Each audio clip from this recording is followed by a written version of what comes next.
студентка Буковинського державного медичного університету.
Історія BIMCO тісно переплітається із історією славного Буковинського державного медичного університету, якому цьогоріч виповниться 80 років.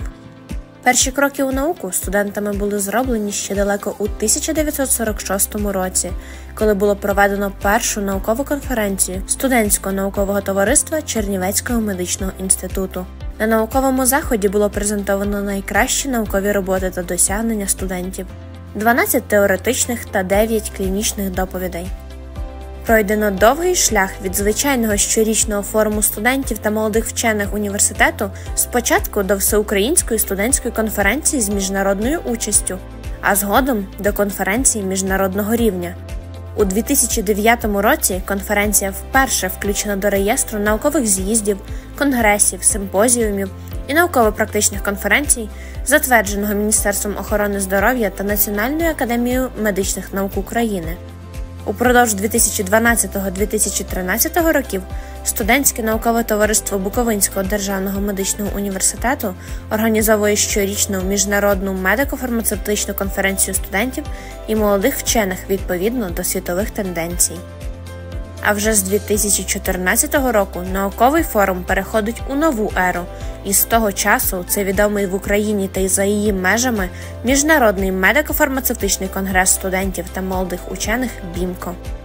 Команда BIMCO старанно працювала протягом усіх цих років, розширюючи географію учасників, удосконалюючи майстер-класи та співпрацюючи із лекторами із Великої Британії, Німеччини, Іспанії, Сполучених Штатів Америки, Йорданії, Румунії та Молдови.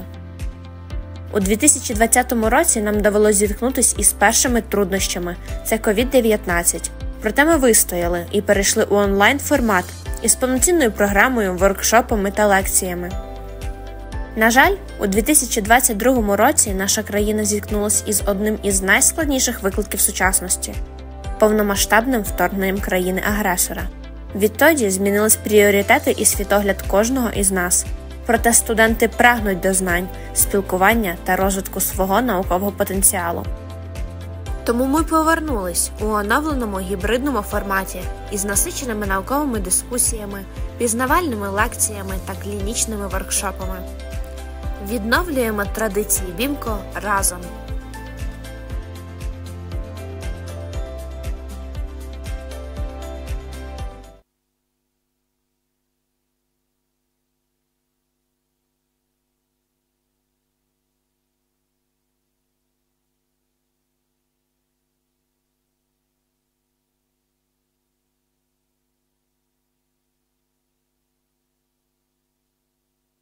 Перемоги України! Величезна вдячність усім, хто своєю науковою допитливістю творить нове життя медичної науки. Ми раді вітати вас на 11-му міжнародному медико-фармацевтичному конгресі студентів та молодих учених BIMCO-2024. Welcome everyone who supports Ukraine in this difficult time. We are grateful to those who are fighting on their own front line for Ukrainian victory. Thank you all for your scientific curiosity and desire to create new life of medical science. We are delighted to welcome you at 11th Bukovinian International Medical and Pharmaceutical Congress of Students and Young Scientists, BIMCO-2024. Ми живемо у стані війни уже 10 років. Повномасштабне вторгнення змусило нас консолідувати свої сили, об'єднатися і стати на захист своєї землі. На жаль, не всі повернуться із поля бою. Не кожна дитина дочекається батька, не кожна мати обійме свого сина. Кривава ціна за свободу. We have been living in a state of war for 10 years. A full-scale invasion forced us to consolidate our forces, unite and stand up for our land. Unfortunately, we pay a bloody price for our freedom. Просимо вшанувати хвилиною мовчання усіх, хто загинув за наше з вами життя. We ask to honor with a minute of silence all who died for our peaceful future.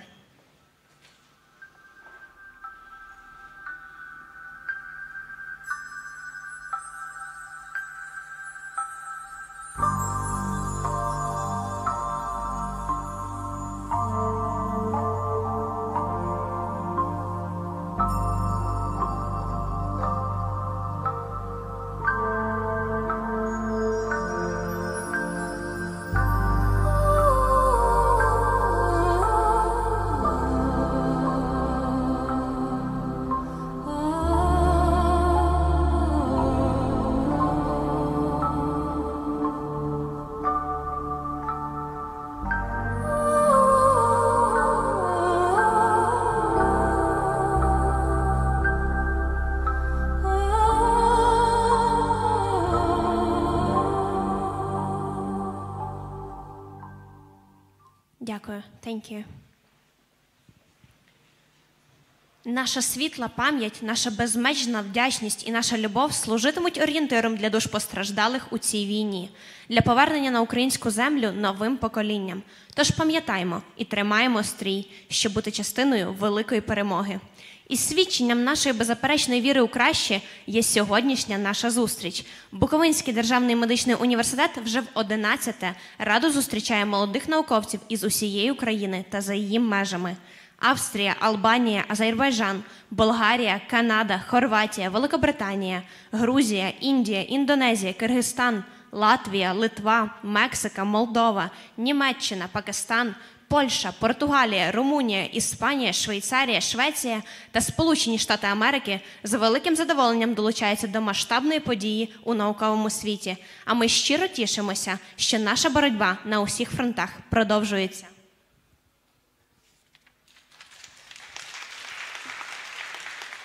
Bukovinian State Medical University joyfully welcomes young scientists from all over the world from Austria, Albania, Azerbaijan, Bulgaria, Canada, Croatia, Great Britain, Georgia, India, Indonesia, Kyrgyzstan, Latvia, Lithuania, Mexico, Moldova, Germany, Pakistan, Poland, Portugal, Romania, Spain, Switzerland, Sweden, the USA, and Ukraine join this major event in the scientific world, and we are sincerely delighted that our cooperation continues.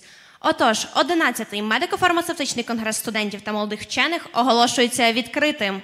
The 11th International Medical and Pharmaceutical Congress of Students and Young Scientists is hereby declared open.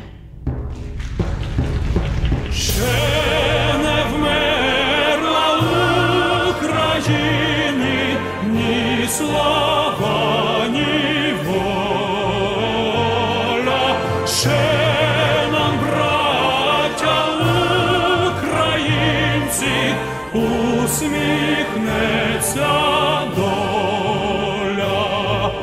Згинуть наші вороженьки, як роса на сонці. Запануємо ми, браття, у своїй сторонці. Душу й тіло ми положим за нашу свободу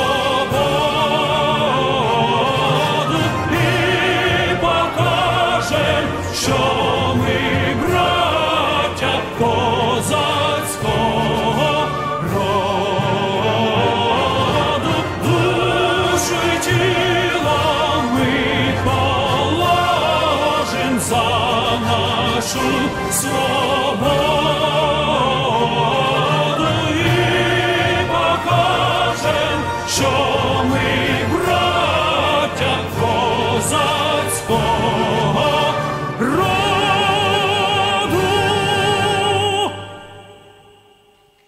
Буковинський державний медичний університет – це авторитет, імідж і престиж. Це традиції, помножені на мудрість та професійність. Це бренд, створений не одним поколінням випускників. І ми з приємністю до слів привітання запрошуємо ректора Буковинського державного медичного університету професора Ігоря Васильовича Геруша. Bukovinian State Medical University is about traditions multiplied by wisdom and professionalism. This is a brand created by many generations of graduates, and we are pleased to invite to the welcoming words our Honorable Rector, Professor Ігор Геруш.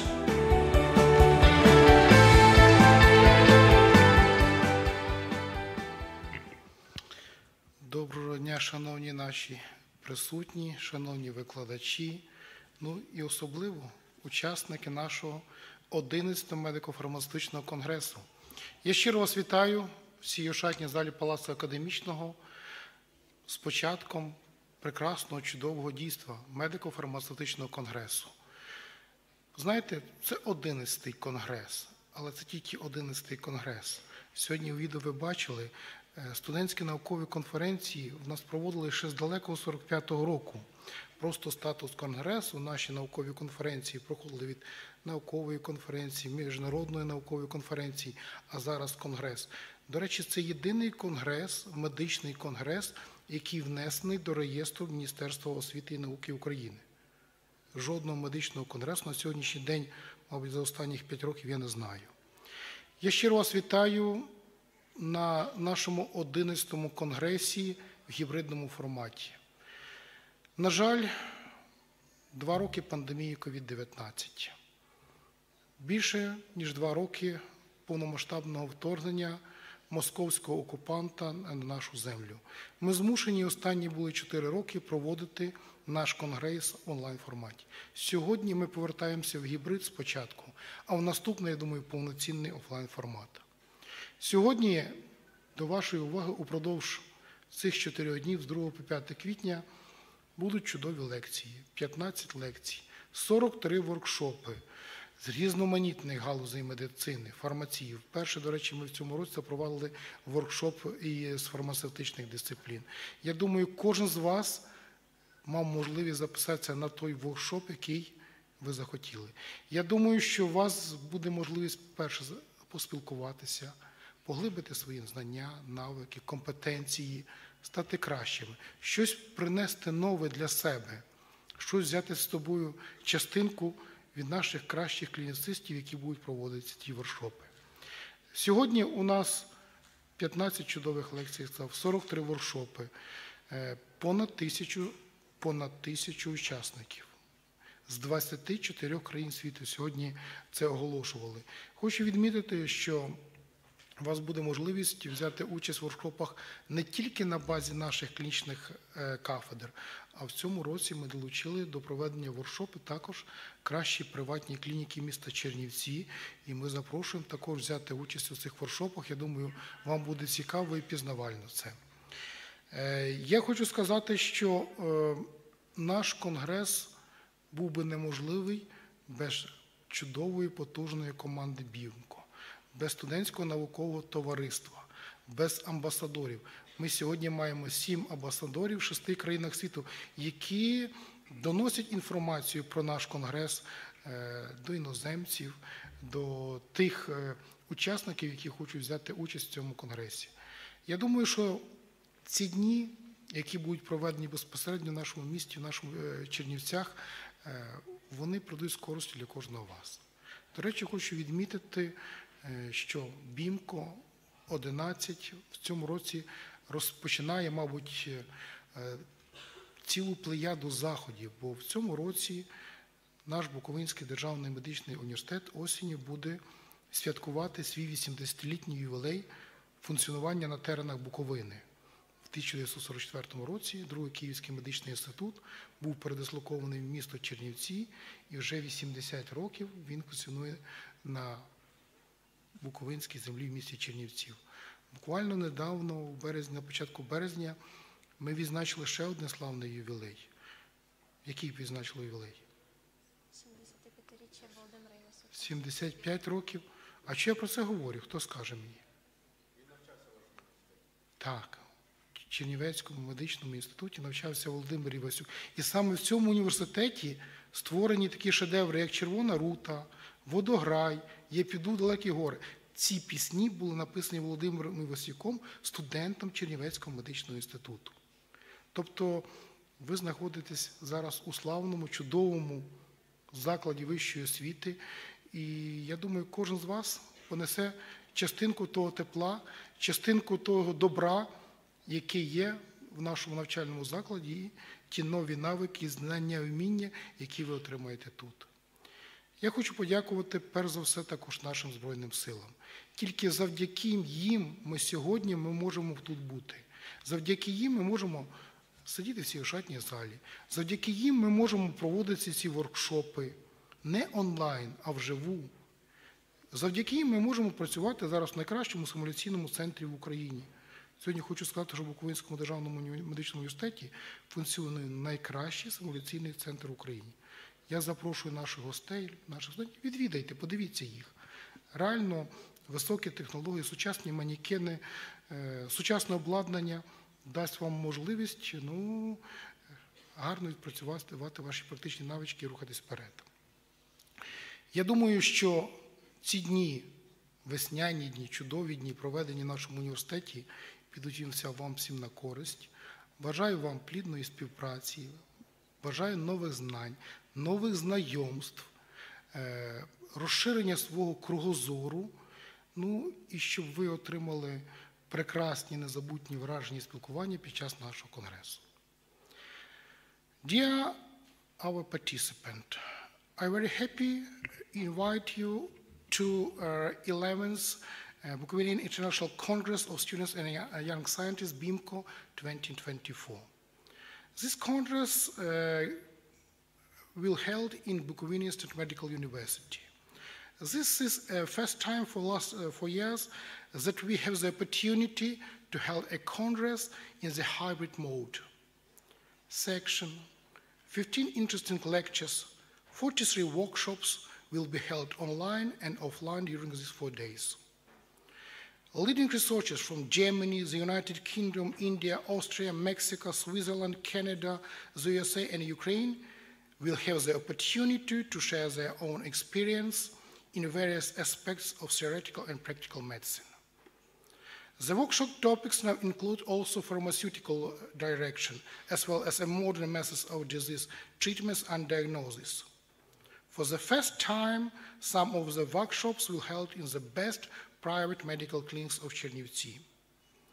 We are immensely grateful to our defenders in the front line for the possibility to study, meet, and work offline in Chernivtsi. I wish you the most pleasant experience from participating in the Congress, fruitful work, boundless energy for new ideas, and the realization of your potential under the peaceful skies of independent Ukraine. Glory of Ukraine! Слава Україні! Героям слава! Дякуємо Ігорю Васильовичу за теплі слова привітання та сприяння розвитку наукових напрямків у БДМУ. Thank you to our honorable rector.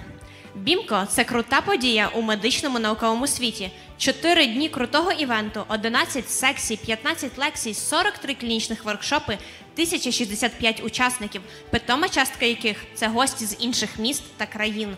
І ми з приємністю запрошуємо до слів привітань ректора з науково-педагогічної роботи та міжнародних зв'язків Буковинського державного медичного університету професора Савку Івана Григоровича.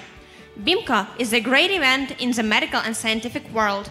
4 days of an awesome event, 11 sections, 15 lectures, 43 clinical workshops, more than 1,000 participants, a significant number of whom are guests from other cities and countries. And we are pleased to invite to the welcoming word Vice Rector of Scientific and Pedagogical Work and International Relations, Professor Іван САВКИ.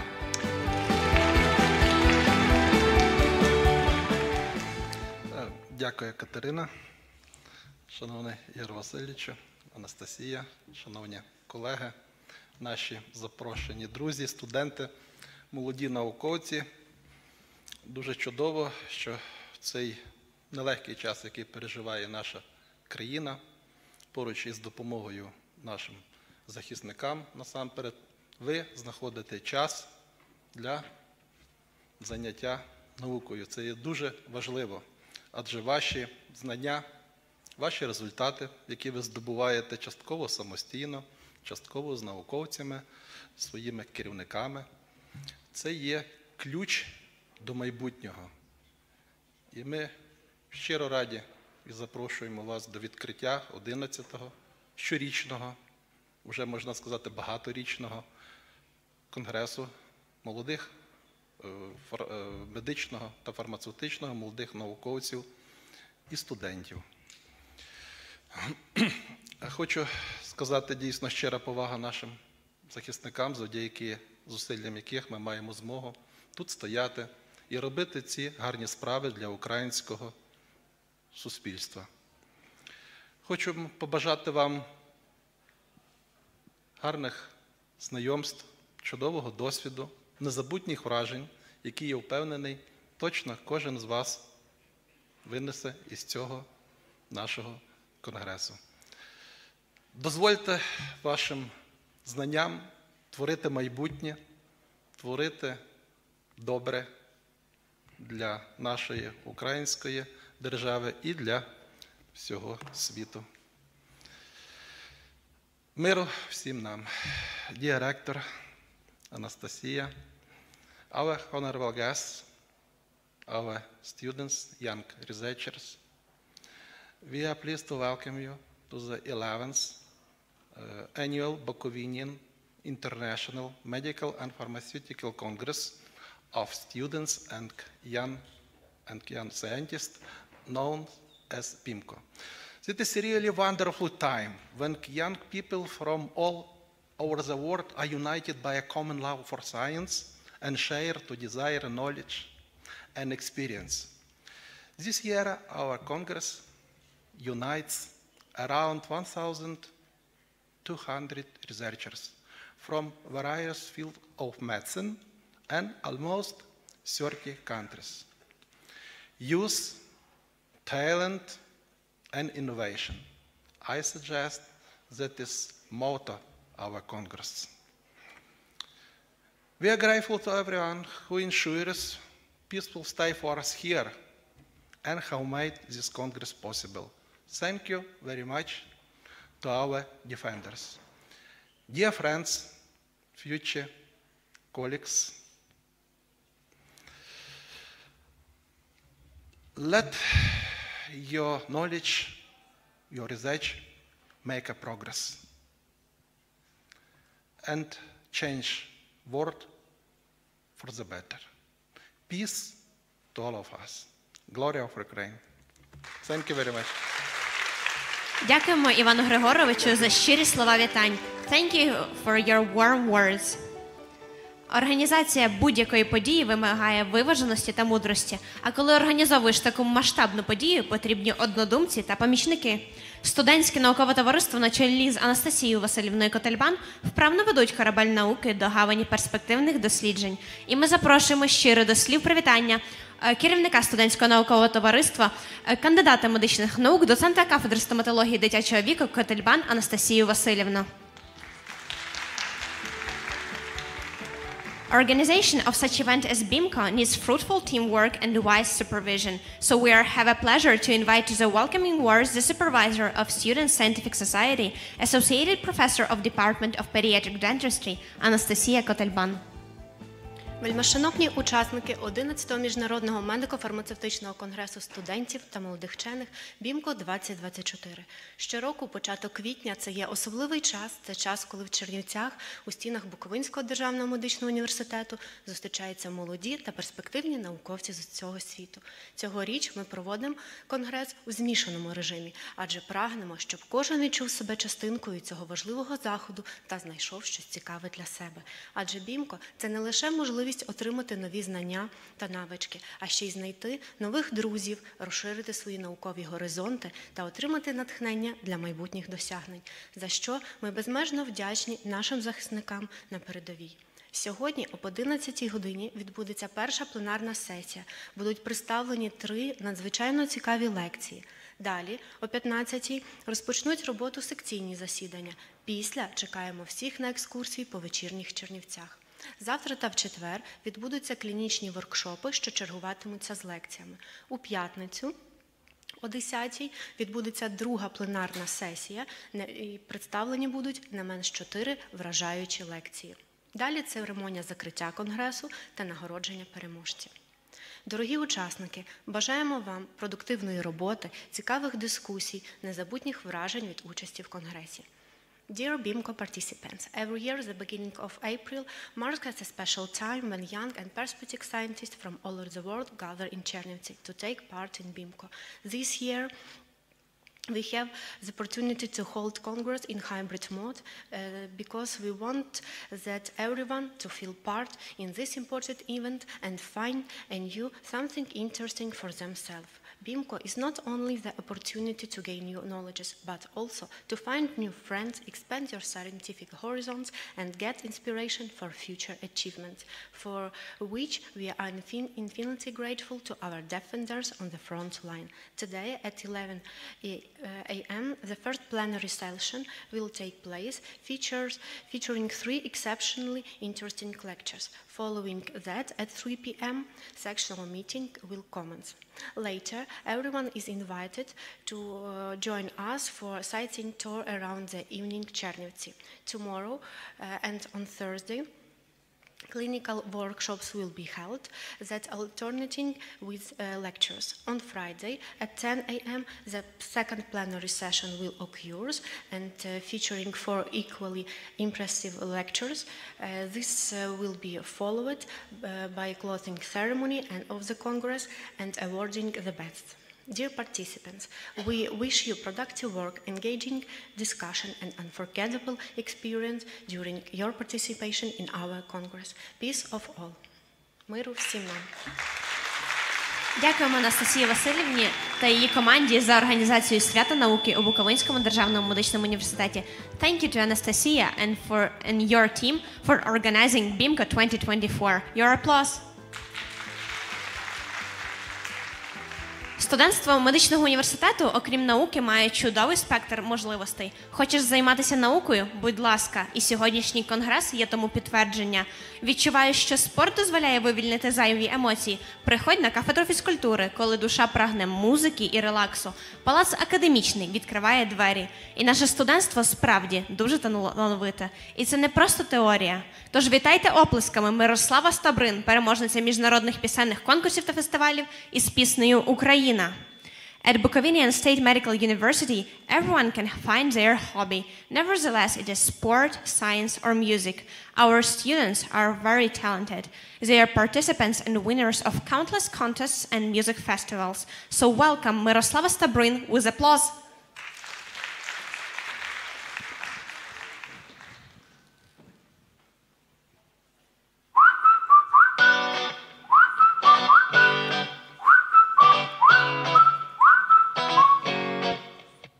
Палаючи вогнем в своїх серцях, ми маємо забути слово жах, тримаючи долю в своїх руках. Ми знаємо, чуєш, знаємо, що вірно, що не так. Добрий ранок, Україно, прокидайся вже мала. Я несу тобі єдина чашку кави й молока. Добрий ранок, Україно, все ще є моє в житті. Прокидайся, Україно, час вставати, час знайти. Ковтаючи сльози разом з дощем, втрачаємо зайве з кожним днем. Ми створимо, збудуємо майбутнє своєю рукою. Ми маємо, чуєш, маємо стати самі собою. Добрий ранок, Україно, прокидайся вже мала. Я несу тобі єдина чашку кави й молока. Добрий ранок, Україно, все ще є моє в житті. Прокидайся, Україно, час вставати, час знайти.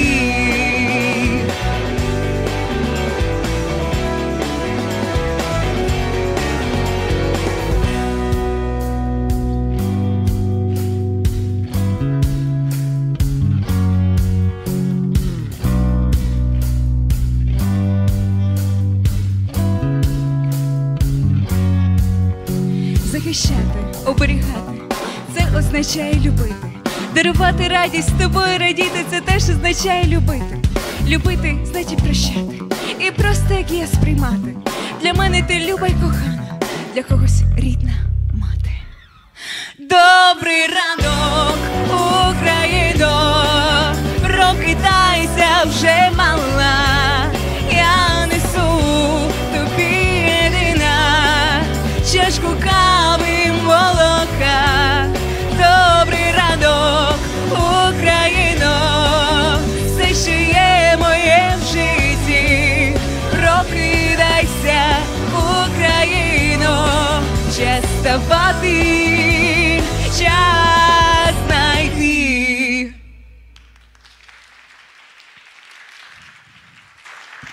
Мирослава Стабрин, ваші гучні оплески.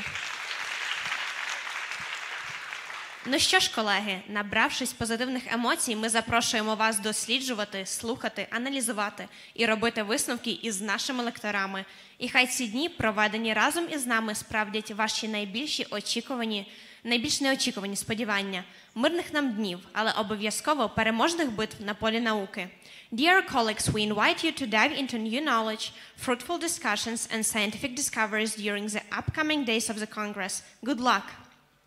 Шановні учасники, ми переходимо до пленарних засідань.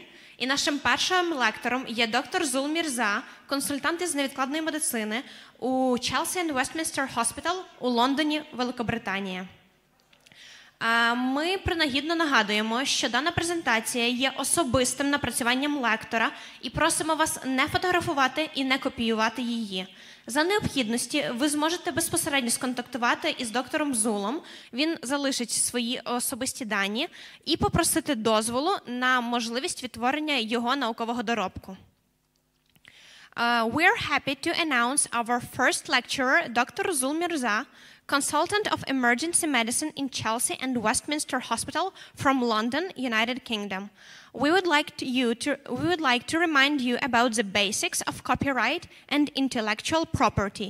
The use of the material from the lecture must be done only with the consent of the lecturer. Dr. Zul, the floor is yours. Thank you very much. I don't know if you can hear me, but I can't see my slides at the moment. Great. Thanks very much. Can you hear me over there? Yes, we can hear you perfectly. Great. Thank you very much. First of all, thank you so much for inviting me today to give this lecture. I'm sorry I can't be there myself, although I have been to Chinifsi and BIMCO for the last few years. And I'm sorry that you're going through what you're going through at the moment with the war. First slide, please. Thank you very much. So as you've introduced myself, I won't say anything further than I'm a consultant in emergency medicine. And I'm going to talk to you about the management of cardiac arrest from the UK Resus. These are Resus Council slides. So if you could go to the next slide, please. This is where I work in London. So we do often get a few sunny days. Next slide, please. And this is the front of our hospital. And the next slide, please. And this is just to show that in my emergency department, we're one of the busiest departments in the United Kingdom, seeing a couple of 100,000 patients nearly in a year. Next slide, please. So I'm going to talk to you about the advanced life support algorithm and the management of cardiac arrests. Normally, my lectures are more interactive, but it's a bit hard to give a lecture on Zoom. But I may ask a couple of questions, but I guess nobody can really shout out the answers. So I'll just go through the slides if that's okay. And then if anybody has a question, maybe they can put it in the questions in the chat, and Irene or somebody can ask me the questions later on. Thank you. Next slide, please. These are the learning outcomes. I'm going to go through the advanced life support algorithm for a cardiac arrest and discuss the importance of chest compressions, discuss the different types of rhythms, both shockable and non-shockable, the drugs that we use in a cardiac arrest, the important reversible causes, and the role of the resuscitation team. Next slide, please. This is one of my favorite slides because basically what it says is the chain of survival. And what it's really saying is that any team or any chain is only as strong as its weakest link. So we know the things that might make a difference or do make a difference in a cardiac arrest or in the resuscitation of a patient. We know that ideally, if you can diagnose someone deteriorating early, then you can prevent further deterioration and a cardiac arrest. We know that early cardiopulmonary resuscitation and CPR does make a difference. we know that early defibrillation can save lives, and it works. And of course, post-resuscitation care is just as important. So each of those steps is as important as the other. And therefore, if one of those steps isn't done properly, then the mortality increases. Next slide, please. This is probably maybe my second most important slide. And this sums up a cardiac arrest for the first few minutes. And as you can see, there are two main types of pathways one can go in a cardiac arrest: the shockable side, which is on your left, and the non-shockable side, which is on your right. Now, one of the first questions I would ask if I was giving this lecture in person would be the diagnosis of a cardiac arrest, and how do you diagnose it? Of course, the patient has to be unresponsive with no breathing or no major pulse. Once you've diagnosed a cardiac arrest, you do your kind of basic life support: look, listen, and feel. So once you've done that up to 10 seconds, then you've got a cardiac arrest. And then the next step is also really, really important. So normally I would ask the audience, which is the most important box on this slide? And people have all sorts of guesses. And of course, all the boxes, every box is important. But I would say to you that actually the most important box, or one of the most important boxes, is the assess rhythm. So I don't know if you can see my pointer on the slide in Ukraine, but the quicker you can get to the assess rhythm, the quicker you can diagnose whether you go down the right side or the left side of the algorithm. Because the quicker you can diagnose a shockable rhythm, the quicker you can deliver the shock, the better the prognosis. So when you arrive at a cardiac arrest, it's important to stay calm, diagnose it, and get the pads or the leads on so you can decide which side of the algorithm you go on, whether it's the right side, the shockable side, or the left side, the non-shockable side. So on this slide, I would argue that the assess rhythm is the most important box, because it determines which side you go on. And of course, once you've diagnosed the cardiac arrest, you should start the CPR at 30 compressions to 2 in an adult. And it's important that you do the compressions properly, in the right place, at the right depth, and at the right rate. Next slide, please. So once you've confirmed the cardiac arrest, ideally you want to open up the airway as well. But if you've got an anaesthetist there, they might want to intubate the patient via an endotracheal tube or an LMA, laryngeal mask airway. But beware that in a traumatic cardiac arrest, you don't want to be doing a head tilt, chin lift. You might want to jaw thrust instead. Otherwise, you might cause a cervical spine injury. And patients do have traumatic cardiac arrests too. Next slide, please. Thank you. Once you've confirmed the cardiac arrest, you've started your CPR, it's important that you try and get the cardiac arrest team, because you can't manage anything on your own, as well as having a team there. So here in our hospitals, we do 2222, but whatever your cardiac arrest telephone or bleep number is, please call the arrest team as soon as possible, or get someone else to call the arrest team whilst you're doing the cardiopulmonary resuscitation. Next slide, please. So once you've started the compressions, 30 to 2. Now it's in the middle of the sternum, lower half of the sternum, and you should, in the books, it'll tell you to compress it 4 to 5 centimeters. But really, the compression or the depth of compression will depend on the size of the patient as well. So in someone who's got a very high body mass index, you may need to compress a bit more than a little old lady who's you may need to do a little bit less. But you want to see if you're doing it adequately by looking at the end-tidal CO2, but also you may be able to feel a pulse if you're doing it adequately. So it's important to emphasize that you should do it at the right rate, at the right depth, in the right place. Because if you're doing it too high or too low, or not deep enough, or not at the right rate, then actually you're not getting the cardiac output or doing the patient any service. So that's why it's really important, the right rate, the right depth, and in the right place. Now, sometimes it's really important that as a team leader, you kind of step back and have a wide-angled camera lens view of what's going on. And it's honor-bound duty upon you to decide that as the person doing the CPR, which is pretty hard work, you need to rotate that person as well. So you need to be looking out for that as well as a team leader. Next slide, please. So we've covered this already. It's 30 compressions to 2 ventilations. I've emphasized the importance of high quality, good CPR, and to change the person doing the compressions every couple of cycles or so, depending on how many team members there are and somebody's tired or not. Once you've intubated someone, then you can do the compressions and the ventilations asynchronously. But before the intubation, it's 30 to 2. Next slide, please.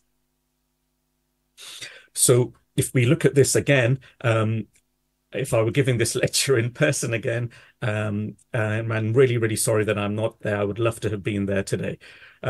We go to assess rhythm, and you can see the green triangles here is CPR. It's really important that the CPR is started immediately until you assess the rhythm. Now, one of the mistakes that's sometimes made at a cardiac arrest is when you're assessing the rhythm, i.e. you're looking at the monitor, you've got to stop the compressions. Otherwise, what's happening is that you're looking at the monitor with the compressions in progress, but then you're getting potentially a false reading. So every time you look at the monitor in this context, at the end of your 2 minutes or whenever it is, stop the CPR, look at the monitor, confirm whether it's shockable or non-shockable, back on the chest to start the compressions, because you want to minimize, as it says on the slide, you want to minimize the compressions or the time that you're not doing compressions. Can we get the slides back up, because I can't see my slides at the moment? Thank you. And as it says at the bottom of the slide, minimize the interruptions in chest compressions, because every time you take your hands off the chest, you have to then kickstart the heart again. And that's why it's so important to continue the compressions until the charge is ready. And this determines whether you go to the shockable or the non-shockable side. Next slide, please.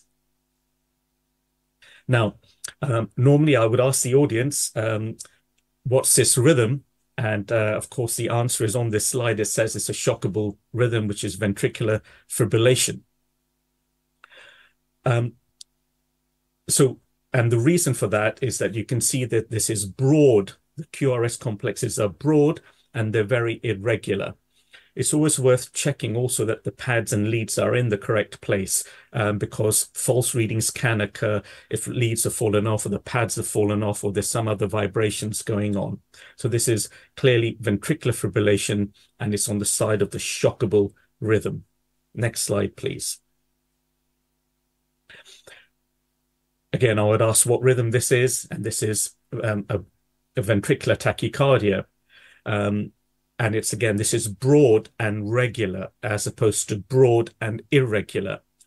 One piece of advice with this is if you are looking at a monitor and you're walking past a patient who has this rhythm on the monitor, what I would normally ask, what's the first thing that you do?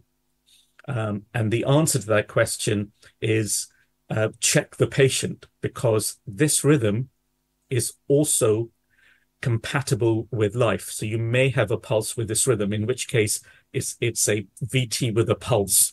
And the management of that is different to VT without a pulse. So I'm talking about cardiac arrests here, and therefore this rhythm without a pulse is treated exactly the same way as the previous slide, which was ventricular fibrillation. So this is ventricular tachycardia pattern without a pulse. And they both fall into the shockable rhythm category. If we could then go to the next slide, please. Thank you. So at this stage, we've now diagnosed a shockable rhythm, VF, ventricular fibrillation, or VT, ventricular tachycardia, without a pulse. So as soon as you diagnose that, it's really important to go back on the chest or restart CPR. Because if we go back a few slides, remember at the bottom of the slide, it says minimize interruptions in compressions. So as soon as you've diagnosed it, because you're looking at the monitor, you stop the compression so you can make the correct diagnosis, you restart the CPR immediately whilst you start charging the defibrillator. Next slide, please. Now, this is a really important piece of safety issue here. So if I were giving this lecture in person in Ukraine, I would then ask you in the audience, I'd ask someone to put up their hands or shout out the answer and say, what is the significance of the black triangle here? I don't know, again, I don't know if you can see my hand moving on the slide. Can someone just shout out whether you can see the hand moving on the slide? Fortunately, we cannot see it. You cannot see it. Okay, thank you. So on this slide, there's a black triangle, and then you've got the green lines. And my question to the audience is, what is the significance? What is the significance of the black triangle where overlapping the green lines? And then I'd wait for an answer, of course, but I can't do that on Zoom. So what's happened here is that the CPR is in progress and the machine, the defibrillator, is charging up. So technically this could be a live situation. So the person doing the CPR must keep a close eye on the person who's about to press the button and shock the patient. The person or the doctor who, or whoever's doing the shocking must be very careful that they don't shock the person doing the CPR, which is why it's so important that the person who's about to deliver the shock looks around the patient and tells everyone to stand clear, take the oxygen away, and then do the shocking. And as soon as you've delivered the shock, there are 4 very important words. And again, I would ask the audience what the 4 important words are, but I can't do that today. And the 4 most important words are back on the chest. In other words, restart CPR, because I keep emphasizing the point that we must minimize the interruptions of chest compression. So it's really important that you carry on doing that.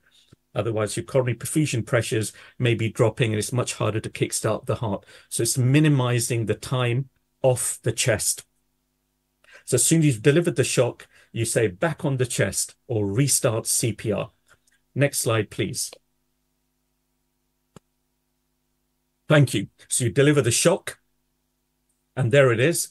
And the amount of joules that one uses, you've got to check with which type of defibrillator your hospital is using. And in different places, it's at different energy levels. So please check that with your own hospitals and the policies within your own hospitals. That's very important to follow your own guidelines. Next slide, please. So we immediately start CPR, and you do it for 2 minutes. And as part of the team members, somebody should be keeping an eye on the time. And then they'll say to you, 2 minutes is now up. And then you reassess on the monitor. My question to the audience would then be, when you look at the monitor, what should not be happening? So just think about that question yourself, and then I'll give you the answer. When you look at the monitor as a team leader of a cardiac arrest, what should not be happening when you look at the monitor? And the answer to that question is you should stop CPR very briefly so you can look at the monitor, because we've already said that if the CPR is in progress and you look at the monitor at the same time, you may be getting a false reading, an artifact. So quick look at the monitor, confirm whether the patient is in a shockable or a non-shockable rhythm, and back on the chest. Next slide, please. And we've again emphasized the importance of minimizing interruptions in chest compressions. Next slide, please. Sorry, I'm in the emergency department, so you might hear some tannoys going off from the emergency department. And as I've said already, the amount of electricity or the joules that you deliver will depend on the manufacturer and which defibrillating machine you're using and the policies in your own hospitals. Now, I would then ask the audience again, I want you to think about this answer. Which is the most important line on this slide? Which is the most important line on this slide? And the answer to that question, of course, is do not delay shock, because it's in bold capital letters. And that's because if you go back to I think my maybe second or third slide, do you remember the chain of survival? And I mentioned any chain is only as strong as its weakest link. And in that link, we said early defibrillation. And we know that that affects the prognosis. So the quicker you can assess the rhythm, i.e. get the pads or the leads on, the quicker you can diagnose it's a shockable rhythm. The quicker you deliver the electricity or the defibrillation, the better the prognosis. And that's why the most important line on this slide is do not delay shock. As soon as you've diagnosed it, back on the chest, start the charging of the energy. As soon as the machine's fully charged up, everyone stand clear. Oxygen away, deliver the shock. 4 most important words, back on the chest or restart CPR. Thank you. Next slide, please. Thank you. So on the shockable side of the rhythm, we deliver the first shock. We do CPR for 2 minutes. We deliver the second shock. We do CPR for 2 minutes. We deliver the third shock. And this time we give them the drugs, adrenaline and amiodarone. So normally I do a little sing and a song with this, but I can't really do it on Zoom. And there's a dance which goes with this. So I will repeat the shockable side algorithm. And it goes like this. It goes first shock, CPR. Second shock, CPR. Third shock, adrenaline, amiodarone, CPR. Now, the lady who was singing before, she could probably make a better song out of this than I can, but I'll repeat that once more. And then I'm going to give a break of about 10 seconds for you to say that in your own minds so that you've learnt it. And it goes like this. First shock, CPR. Second shock, CPR. Third shock, adrenaline, amiodarone, CPR. I'm going to give you about 10 seconds just to go through that in your own minds. I'm going to go quiet for 10 seconds.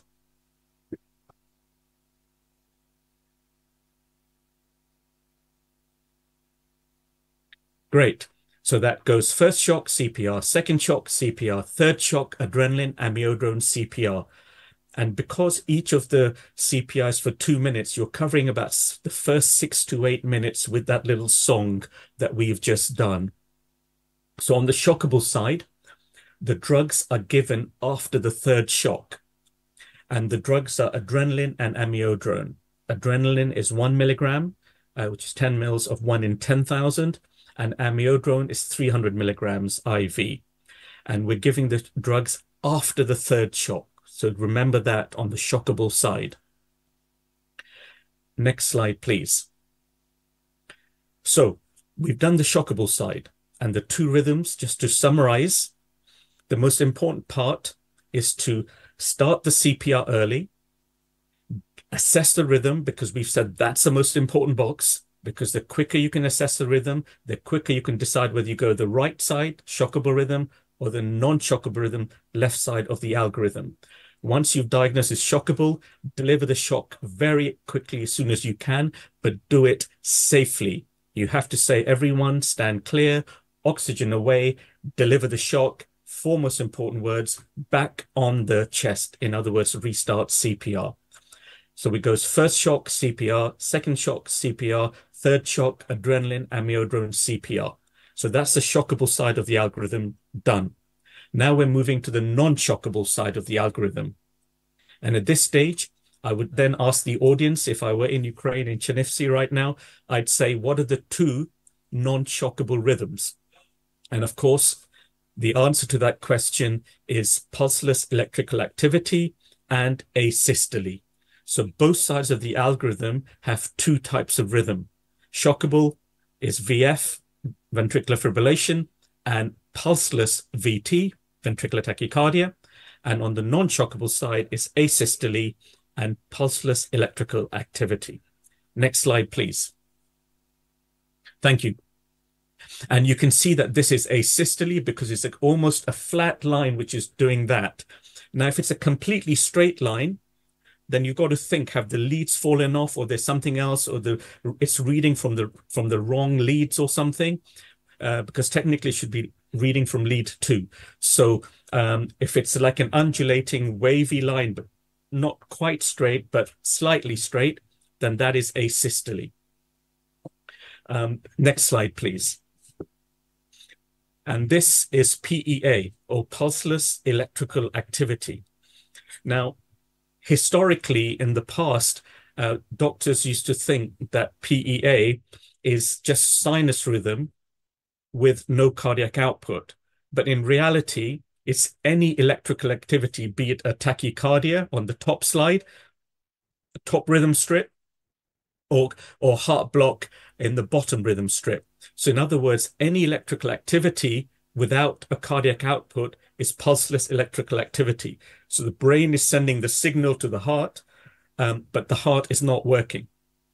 In other words, the light bulb is in place, but the electricity is coming in, but the bulb has fused. It's just not working. So that is pulseless electrical activity. Now, because this is a non-shockable rhythm, there's no shock involved, we have to be doing something. And in this context, we give the adrenaline immediately in the first cycle. So on the shockable rhythm, we gave the adrenaline after the 3rd cycle. But on this side of the algorithm, we give the adrenaline straight away. And then we give the adrenaline every other cycle on both sides of the cycle. So on the shockable side, it's after the 3rd shock, after the 5th shock, after the 7th shock. And on this side of the algorithm, you give it in the 1st shock, then the 3rd shock, then the 5th shock, and so forth. So my next question to the audience would have been, in your mind, as a team leader, what should you be thinking about at this stage? So I'm going to give you maybe 2 or 3 seconds just to think about that. When you've got a cardiac arrest, what should you be thinking about? I'll give you 5 seconds to think about some causes in your head.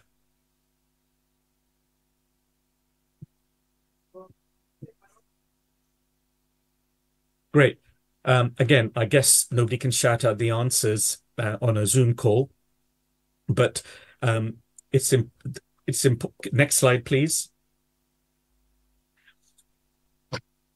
So whilst the CPR is in progress, I'm going to re-emphasize the importance of good compression. So remember, the right place, middle of the sternum, lower sternum, right rate, the right depth.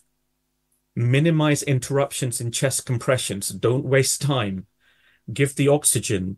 The anesthetist, I want to intubate the patient because the patient will be hypoxic.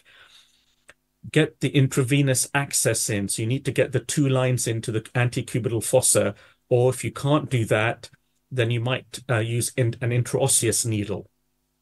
And when I was in Chernivtsi a few years ago, we did a whole station on IV access and intraosseous needles, etc. Remember to give the adrenaline on the shockable side after the 3rd shock, on the non-shockable side, cycle 1 immediately. And as a good team leader, as a good clinician, when the cardiac arrest is happening, you've got to be thinking about the reversible causes. So we're now going to go through the reversible causes in a cardiac arrest, or some of the reversible causes. There are quite a few.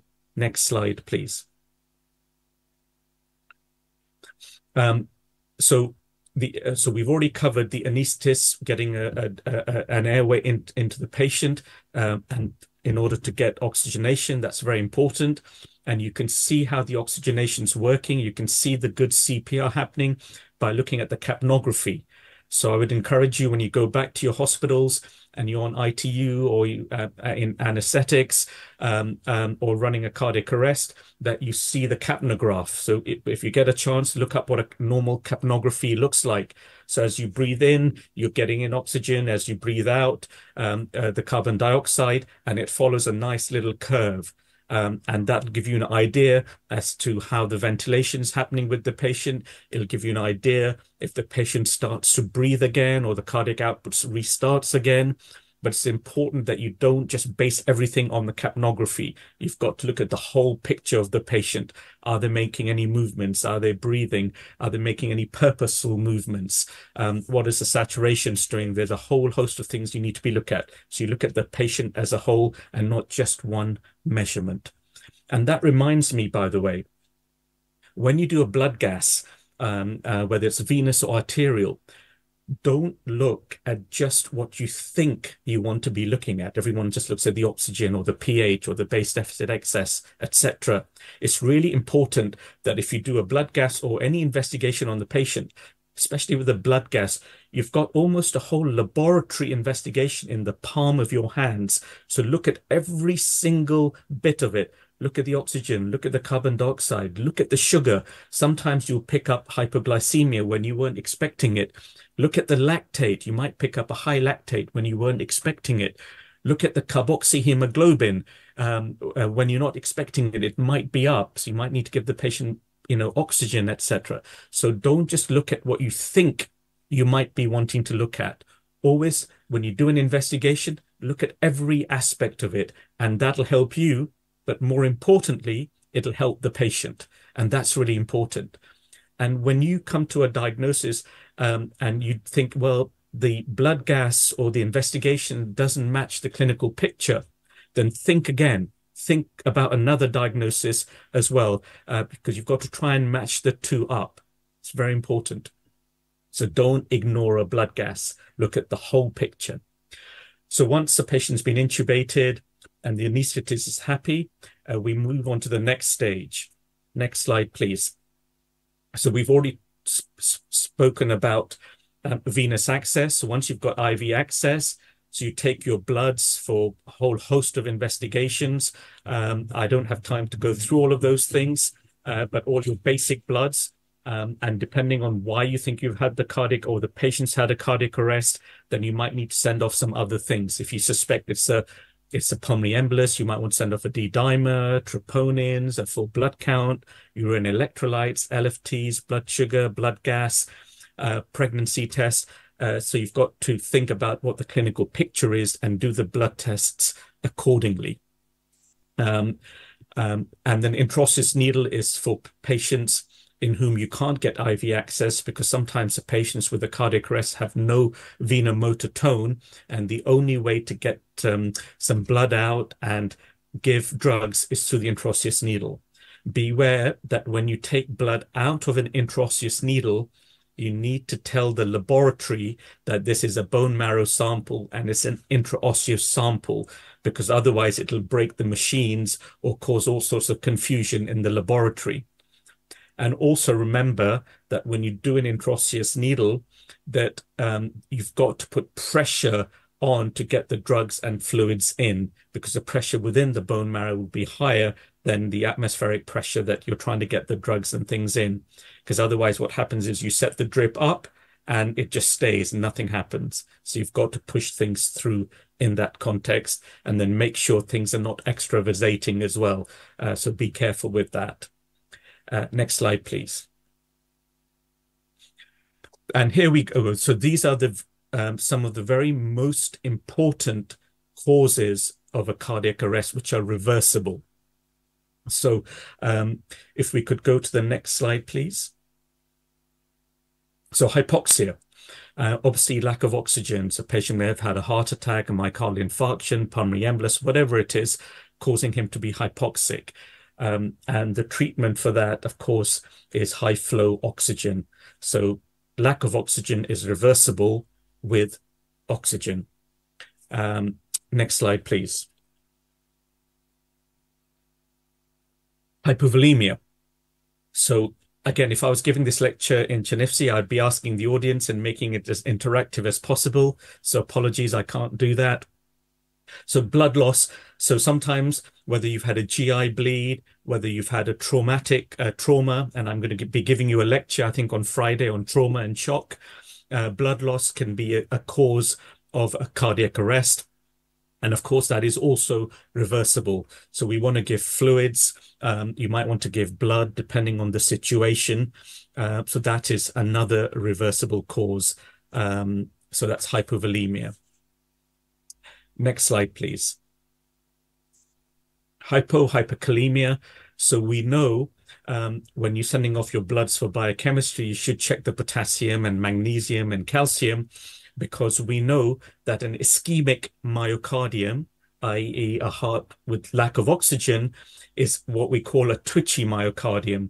And therefore that homeostasis is very important. Therefore, too higher potassium, too lower potassium, too higher sodium, too lower sodium, any of magnesium, any of those things can precipitate a cardiac arrest. Of course, if the potassium is low, you give some potassium. If the potassium is high, you want to lower it with dextrose, insulin, calcium chloride, etc., etc., and nebulizers if need be.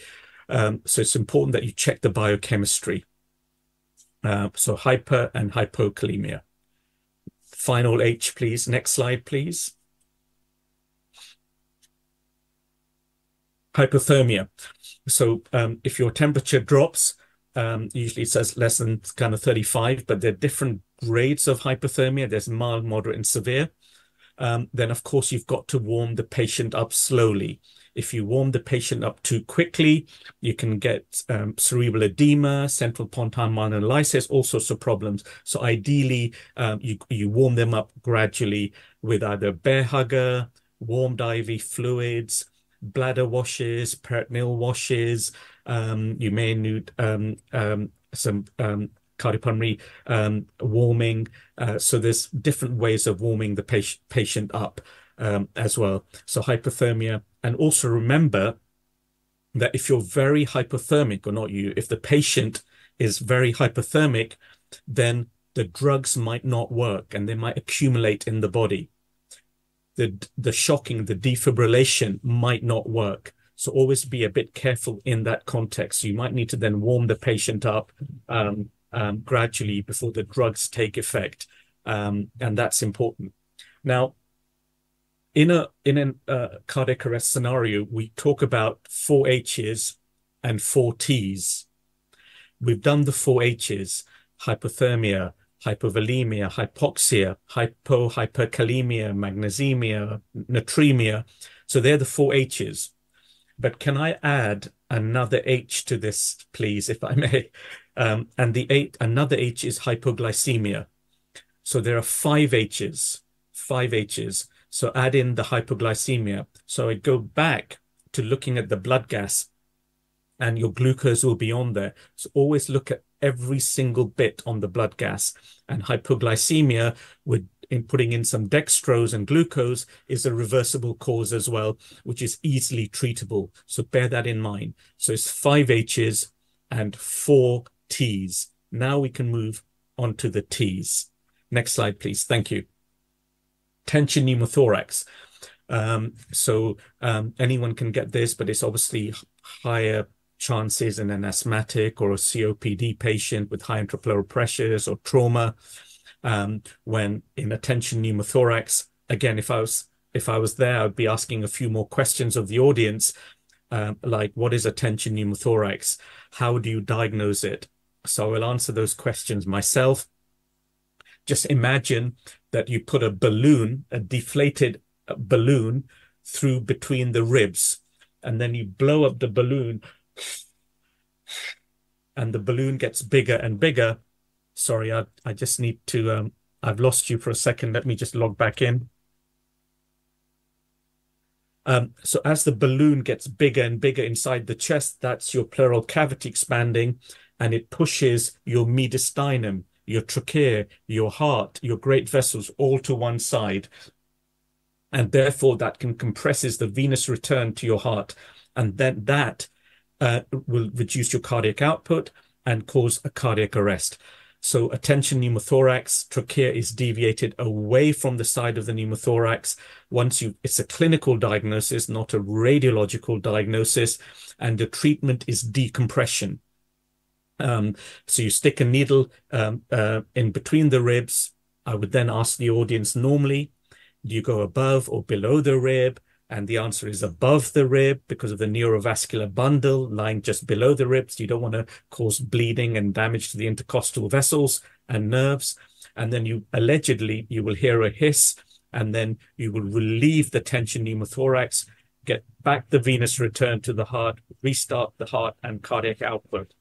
And then after you've relieved what's called a needle decompression, then you will need to put in a chest drain, an official chest drain. In trauma, the site of the decompression is changing from the second intercostal space, mid-clavicular line, into your safety triangle. So when I give you the trauma talk on Friday morning, I will cover this in that lecture rather than covering it today. So treatment of attention pneumothorax is needle decompression, and then you will need to put in a chest drain. Next slide, please.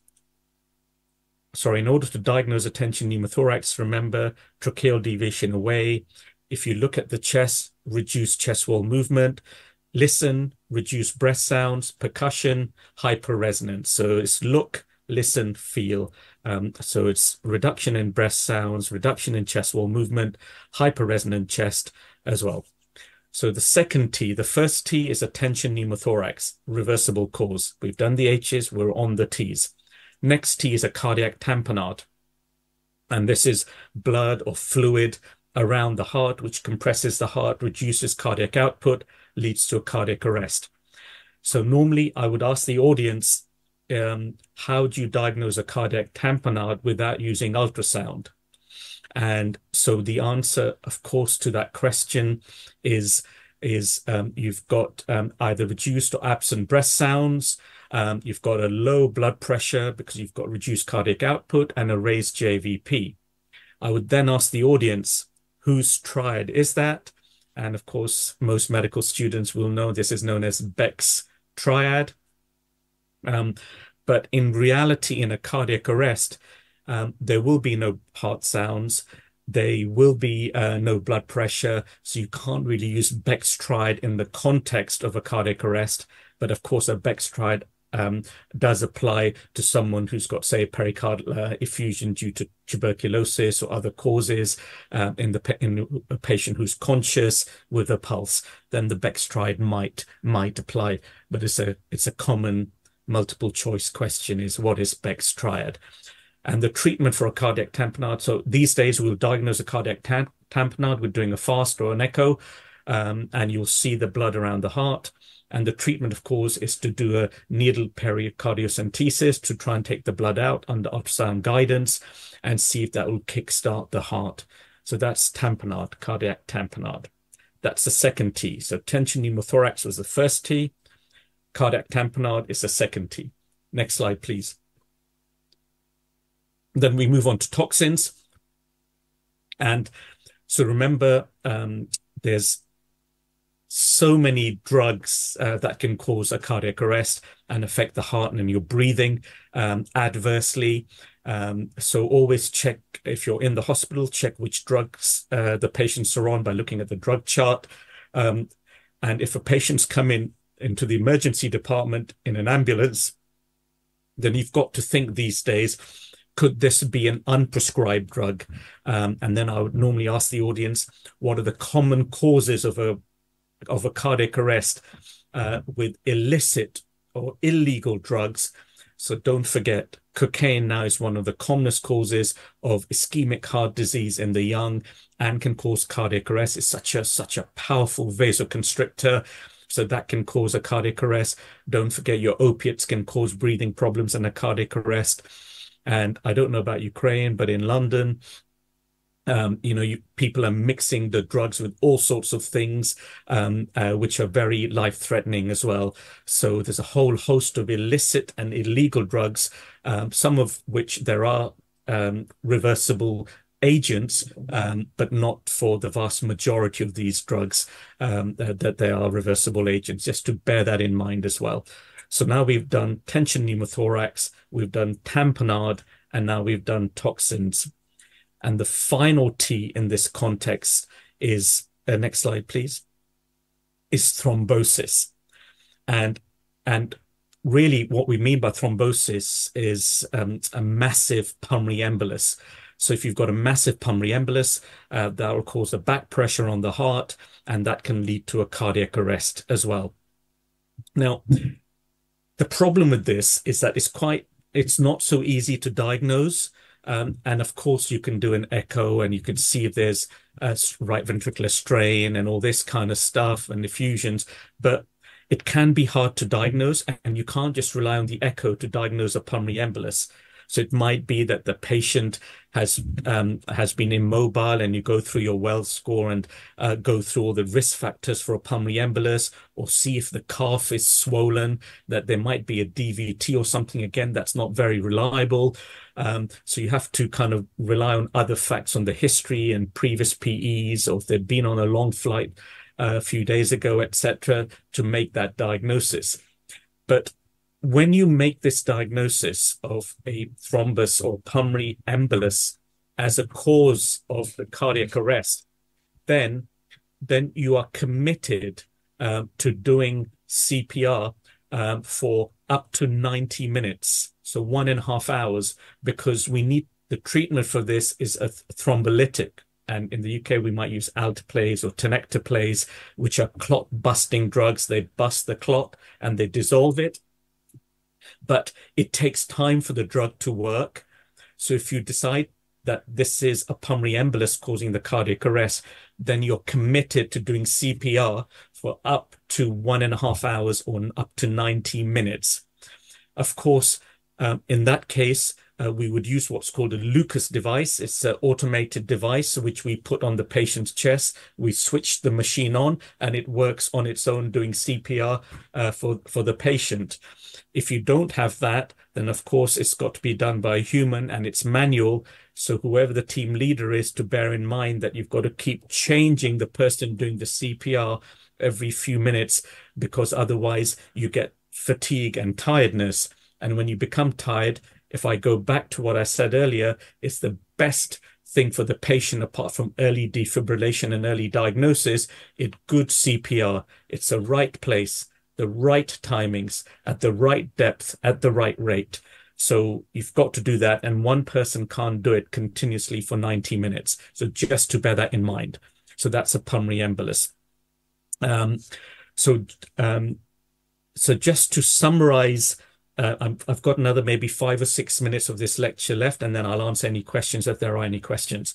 So when you're running a cardiac arrest, the team leader has to approach it from a wide-angled camera lens, and in your mind, you're going through the reversible causes, the 5 H's, the hypoxia, hypovolemia, hyperkalemia, hypothermia.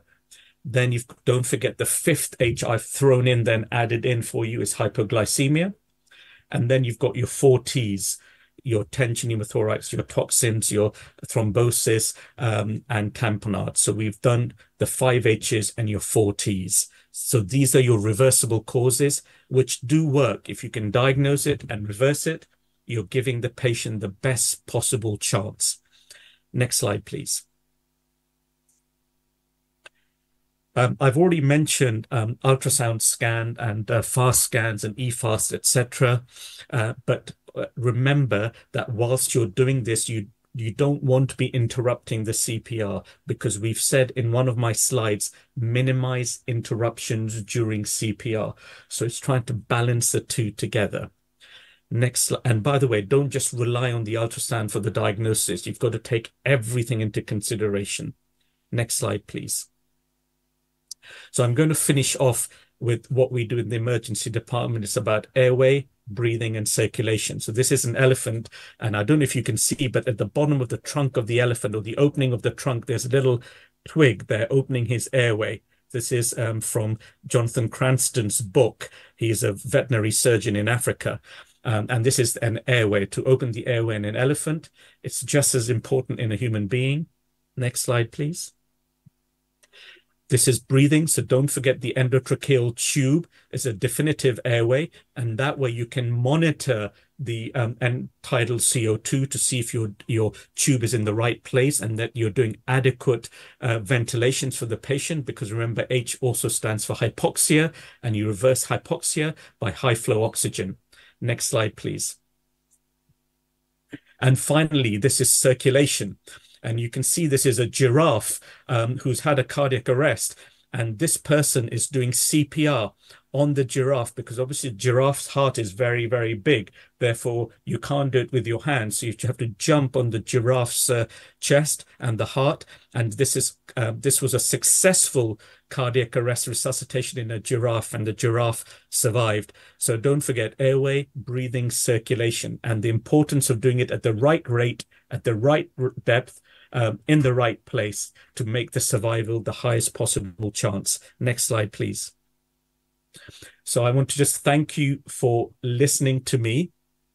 Next slide, please. There's my final slide with my email, if you've got it there. So I'm sorry. So if you want to email me, this is my email address, zulfiqur.mirza1@nhs.net. Feel free to email me. I'm sorry that I can't be there with you today. I really would have loved to have come. I have some very fond memories of Ukraine. I don't know if Oleg and Alina are there, the pediatric surgeon, and Elena are there. If you're there, hello to you. And I hope I can come to you next year, that I can be there in person. I love Ukraine. I love Chernivtsi. I love BIMCO. So I'm sorry I'm not there. But I hope that lecture was useful. If there are any questions on chat, I can answer some questions for you. Otherwise, I'll be giving you a lecture on Friday morning. Thank you for listening to me.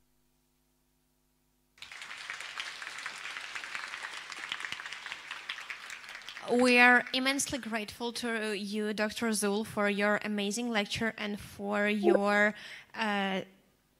support of BIMCO and BIMCO team during all these years. And we are really happy to have you as a friend of BIMCO team. And we are really grateful for your lecture. And if anyone has in this hall a question to our Dr. Zul, please raise your hand. Якщо у вас є запитання до доктора Зула, будь ласка, підніміть вашу руку і ми передамо вам мікрофон.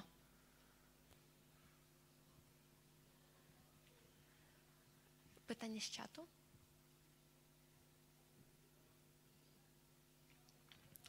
Okay, so for now we don't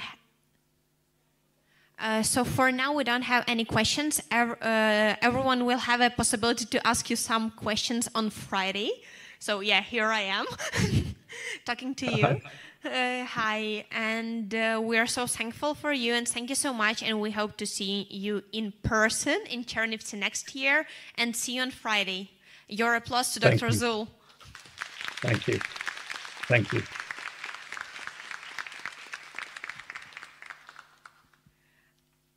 Отже, ми переходимо до нашої наступної пленарної лекції.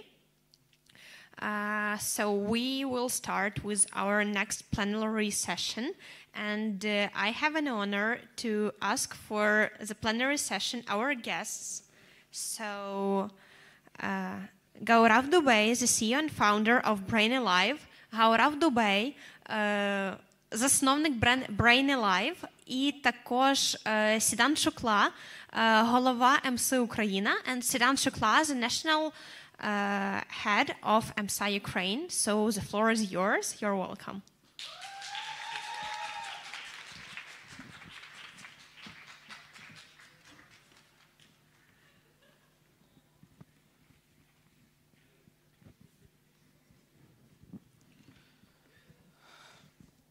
Thank you for the warm welcome.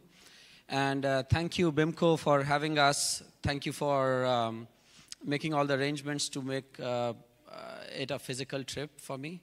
Of course, with the given situation in Ukraine, we're all fighting and supporting Ukraine together. And in that in that situation, I thought it would be more tough to come to this country, but I have to tell you, it wasn't at all.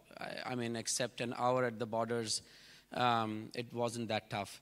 And this, I know, is a video feed which would go to a lot of international participants, and I can definitely tell them, tell everybody watching the feed that it's pretty pleasant here to enter, not that tough. And so finally, I would start with what we are trying to do in Brain Alive. This is my cousin as well as the coordinator for this effort, Siddhant Shukla. I'll pass on the mic to him for his introductions. So good evening, everyone. I'm Siddhant Shukla. I'm the president of EMSA Ivano and also the national coordinator for EMSA Ukraine. Thank you. So we are here today to introduce you to this revolutionary technology which most of the world doesn't know about, Brain Alive. And it's a product from Brain Alive, namely ABHA, which is basically used for the stroke rehabilitation. So I'll pass on the mic to Gaurav to continue with on the lecture. So at Brain Alive, we are primarily building BCI solution. For those who are, how many of you know what BCI is? Brain-computer interface. Brain-computer interface. EEG. Okay. So I'm sure a lot of you have seen Hollywood movies where actors, mostly actors, action heroes, get into an accident, usually in the early part of the movie, and then they are admitted into a hospital where you see a lot of wires coming out of their brains, which are basically attached to their head, to their scalp, and you have all these readings going around, and then the doctors come, and of course I'm talking about the movies from the 80s. Now it wouldn't happen. So in those movies, they would then come out with a resultant which is mostly that he has lost his memories. Right, and I know I'm pretty much inspired by Indian movies more than anything else. It's less of a Hollywood story from 80s. So that's EEG. Stroke is, of course, Siddhant will explain this medically, but stroke is a part of the injury or a segment of the injury where the brain forgets the maps, the neural maps of muscular activity. And I know there's a better medical definition, but as an engineer and as an AI scientist, this is my definition to help you explain or to begin my presentation so that you can relate to it later. Brain Alive, howsoever, as a company, is not limited to stroke rehabilitation. Stroke rehabilitation or the medical use case is one of the beginning or one of the first use cases that we have come out with. And there's a big announcement around, towards the end of this presentation that will open up an opportunity for all of you to build the next frontier of medicine with Brain Alive as a partnership to the colleges. But we'll get to that later. So Siddhant, your part, medical. Okay, so how many of you are aware what a stroke is? All are medical students, I guess. Okay, so can I have someone to pass on the mic? Maybe you can just talk like that. Mic. Yeah. We can use this. Please pass on the mic.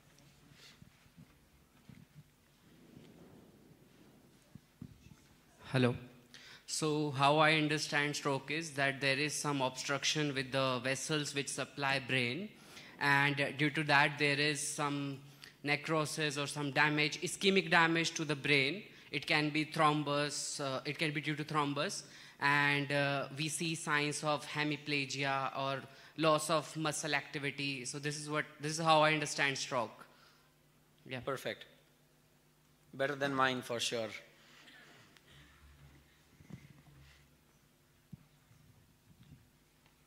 Okay, well, for sure, that was a perfect definition. And so, yeah, that's what you said, the hemiplegia. So stroke is basically a damage, more permanent, but less temporary with the rehabilitation process. It's a damage to a particular area of a brain that controls a particular motor movement for a body part. Okay, so for example, you said hemiplegia. So hemiplegia is the most common like the consequence of stroke. And how many of you know that? What is needed after a stroke? Like how a stroke patient is managed? Like you said, it's a ischemic stroke, maybe. Okay. Yeah, just raise your hands. How many of you know? Okay, super. So I'll just quickly. You'll get your degrees tomorrow. You don't have to complete the rest of the session. So I'll just quickly wrap up it. Like once a stroke patient is admitted to the hospital, the medical care is taken, the medicine is taken care of. He is given the anticoagulants and the other therapies which he is given. Then he is passed on to the rehabilitation department. So basically there are two rehabilitation departments taking care of the patient. First one is the acute rehabilitation department. The second one is the chronic rehabilitation department. Okay, so for the acute rehabilitation department, first I would like to mention that the rehabilitation in this case is like, it should be started as soon as possible for a stroke patient, because it's very important for him to regain his motor functions, also for his brain and also for his muscles before they undergo the process of aplegia, or before the muscles die, or I'll make it as simple words, before the muscle forget what to do. So before that, it has to be taken care of. So next. Thank you. The usual way, everybody knows, the usual way of those rehabilitations is having physiotherapies, where you have a basic function. And the basic function is the physiotherapist keeps moving the body part, whichever body part is affected, and is expecting the brain to gather that information. I'll give you a straightforward example that I've always used around the world and has been our motivation. If I, as a first-time visitor of Ukraine, is told to move from my hotel to this university, I would probably take 15 years, right? You can imagine there are 360 degrees to move without directions, and I can end up moving in an absolutely opposite direction. The first thing I need is to know that language, of course, which I don't. Two, I need somebody to guide me, right? But and then there can be people who are giving me the right signals, and there can be people who are giving me the wrong signals. I mean, I know there are a few people here from New Delhi, and New Delhi is known for this activity. If you are in New Delhi and you ask somebody, I have to go to this place, they will always tell you in the opposite direction, right? Not really true for the rest of India. I mean, we have really nice people, but just some places have this funny activity. Which is also the case with your body, which is also the case with your neurons. It's such a huge population of neurons and neural connections in your body that simply moving a body part on the other side of the body and expecting the brain to gather that direction of connectivity is almost as good as trying to find the way to the university without a map. What can be better? The best way is Google Maps. We have had a satellite view from the top. We have created maps, and now you ask Google and it gives you the straight direction. It takes 5 minutes from the hotel to come here. This is what we have tried to reinvent in this science. Instead of moving the body part and expecting the brain to gather the track, we are creating a satellite map through software.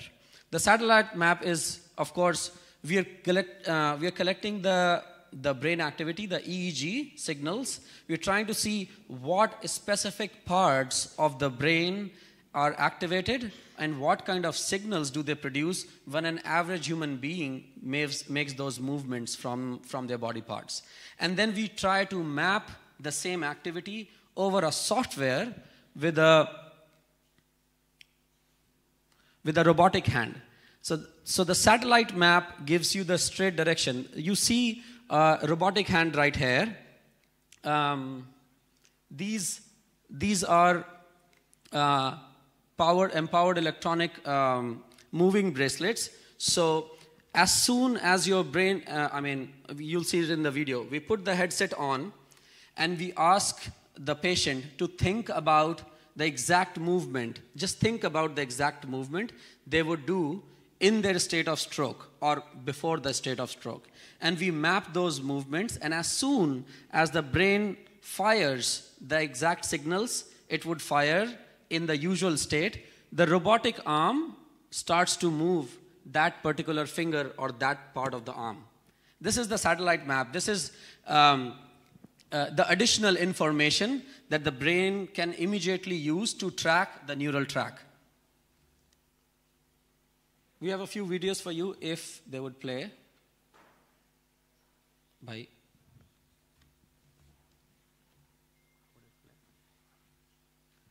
Can somebody help us to play the videos on the deck?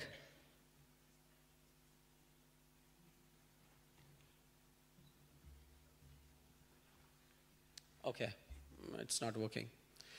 Cool, so I've already quickly explained, but maybe Siddhant can cover the medical side of it. Okay, so about the facts, every year there are 15 million people who are affected with stroke, out of which 5 million people die, and 5 million people are left paralyzed. So we can't help those 5 million people who die because they die mostly because of the paralysis of diaphragm, the paralysis of the cardiac muscle, so we can't mostly help them. But this solution works for the patients who are left paralyzed. And it's like there's many arguments that how a conventional method is like not better, and conventional method has been used since years for the stroke rehabilitation, and why we should now adopt this BCI technology for the stroke rehabilitation. So I would just like to focus on comparison of both the methods. For the conventional method, see, there is a therapist. There's a stroke patient. The stroke patient books a session with a therapist. The therapist comes to the home, and now the therapist starts the session practically. He moves his arm, he moves the hands of the patient, and then he expects that the part of the brain which is coordinating with the movement of the hand will acquire this activity which we know as the neuroplasticity. So other part of the brain which was not associated previously with this movement will acquire this new habit of moving the hand, and he has no feedback. He has like no feedback mechanism that how is the patient responding to his treatment or anything. So years pass by and he's just rehabilitating the patient. Whereas in the BCI method, we plan the rehabilitation. We have like full brain mapping done before the rehabilitation starts, and we know what particular part of the brain is damaged, and that is all done via our headset. That is the BA9E. That headset maps the brain, and we particularly know that okay, this area is damaged, and when the patient thinks that okay, I'm moving the hand now, then the other part of the brain which is involved with the thought of moving the hand is catched by that EEG. Okay, so now, see, planning is done. The preparation is the putting on the headset and everything with the brain mapping. Then comes the execution. Okay, what happens in the execution is, we have the exoskeleton on the patient. We have the EEG headset on the patient. Now the patient cannot move. The patient is the stroke survivor and he cannot move the hand because the motor functions are disabled. Now the patient, but the thinking capacity isn't disabled. Like he can still think of moving the hand, and that thinking capacity is catched by the EEG headset, and that is relayed through various machineries, the AI system which is embedded in this technology, and that machinery tells the exoskeleton that yes, now the hand should be moved. And as soon as the hand is moved, the other part of the brain which was also like, see, our brain has the alternate neural pathway for everything. So the other alternate neural pathway which was not being used for years for this like the movement of the hand, now that gets activated, and this BCI system teaches that new part of the brain that okay, now the hand is moving and you have to move this hand as soon as the thinking is triggered. Okay, so this way we have a feedback mechanism. If the patient isn't thinking that I'm not moving the hand will not be moved. And this way, this is very different from the conventional method, because in the conventional method, the physiotherapist does not know what the person is thinking. He's just moving the hand by his own. And whereas like in BCI, the person himself, the stroke survivor himself, is moving the hand, and that thinking capacity is cast by is caught by the EEG headset and then relayed onto the AI mechanism, and then the exoskeleton moves the hand. So that is the like basic theory about this BCI method of rehabilitation. We have implemented this in a couple of hospitals across India, and the results around 200 test subjects have been phenomenal. We have been able to cure simple patients that were under physiotherapy for 45 days, were cured in less than 12 days, and they started getting their motor movement back. The important part of this research is that it's just in the beginning. This is a new science. The CTO of Brain Alive, my partner, is a scientist at NASA. He's a head of AI and machine vision at NASA Impact. And this was his product and research during his PhD. So you can imagine this is fresh out of the oven. The science has not yet been entirely discovered or explored. And this is one of the first ever use cases. We are looking at a bright new world and a bright new future to look at medicine from this perspective. We are going back to the principles of physiology, where the body is self-capable to heal most of the times in things that we thought are impossible. And for the same thing, our videos are not playing, so we'll have to cut down our presentation with half of the time. All of these were very important and long videos. So one of the first things we are doing is we are participating and partnering with universities to open up BCI labs. For this, we are giving grants, we are giving devices, and we are encouraging students to understand this new science. I'm sure most of you are aware of the fact that surgery is moving towards robotics. I'm sure a lot of you are aware of the fact that general medicine and practices are now AI assisted, because as doctors, I'm sure you guys have mugged up 300 pages or 300 books by yourself. But in the capacity of human brain, there's only so much you can remember. There are only so many cases you can keep at the top of your head. And then the new innovation, every week when you'll be doctors, every week you will receive like 20 samples and 200 medical representatives telling you and talking about new technologies. How much of that can you keep on the top of your head? And that's why general medicine is now AI assisted. So as we are moving towards the modern medicine, the new technological medicine practices, these instruments and brain-assisted physiological recoveries will be the new frontier of science and treatments. And for that, we are on the leading front. I know there are other approaches like Neuralink, like invasive BCI, where you dig a hole on the top of the skull and these electrodes flow into your brain. Of course, it's much more efficient. You can see and watch videos on YouTube around, Elon Musk is pretty loud on this, and Neuralink is posting active videos. But that's invasive, and it's tough to practice. Brain Alive is non-invasive. You don't need medical practicing or practitioners to practice this. As a students, you can use it on test subjects, and the deliveries are almost the same in most of the cases. Of course, there are extreme cases that you can recover with invasive BCI. As far as the AI is concerned, it's not different for invasive versus non-invasive. And I'm talking to medical doctors here, so I'm not talking too much about AI, but the future is together with AI. So I welcome anyone from Ivano or anyone who has access to Ivano to get in touch with the team. We'll be setting up a Brain Alive lab in the next 3 months, and we'll be not just curing patients with stroke rehabilitation, we'll be discovering and researching on new use cases of this technology. That's everything from my side. Thank you. Any questions are welcomed.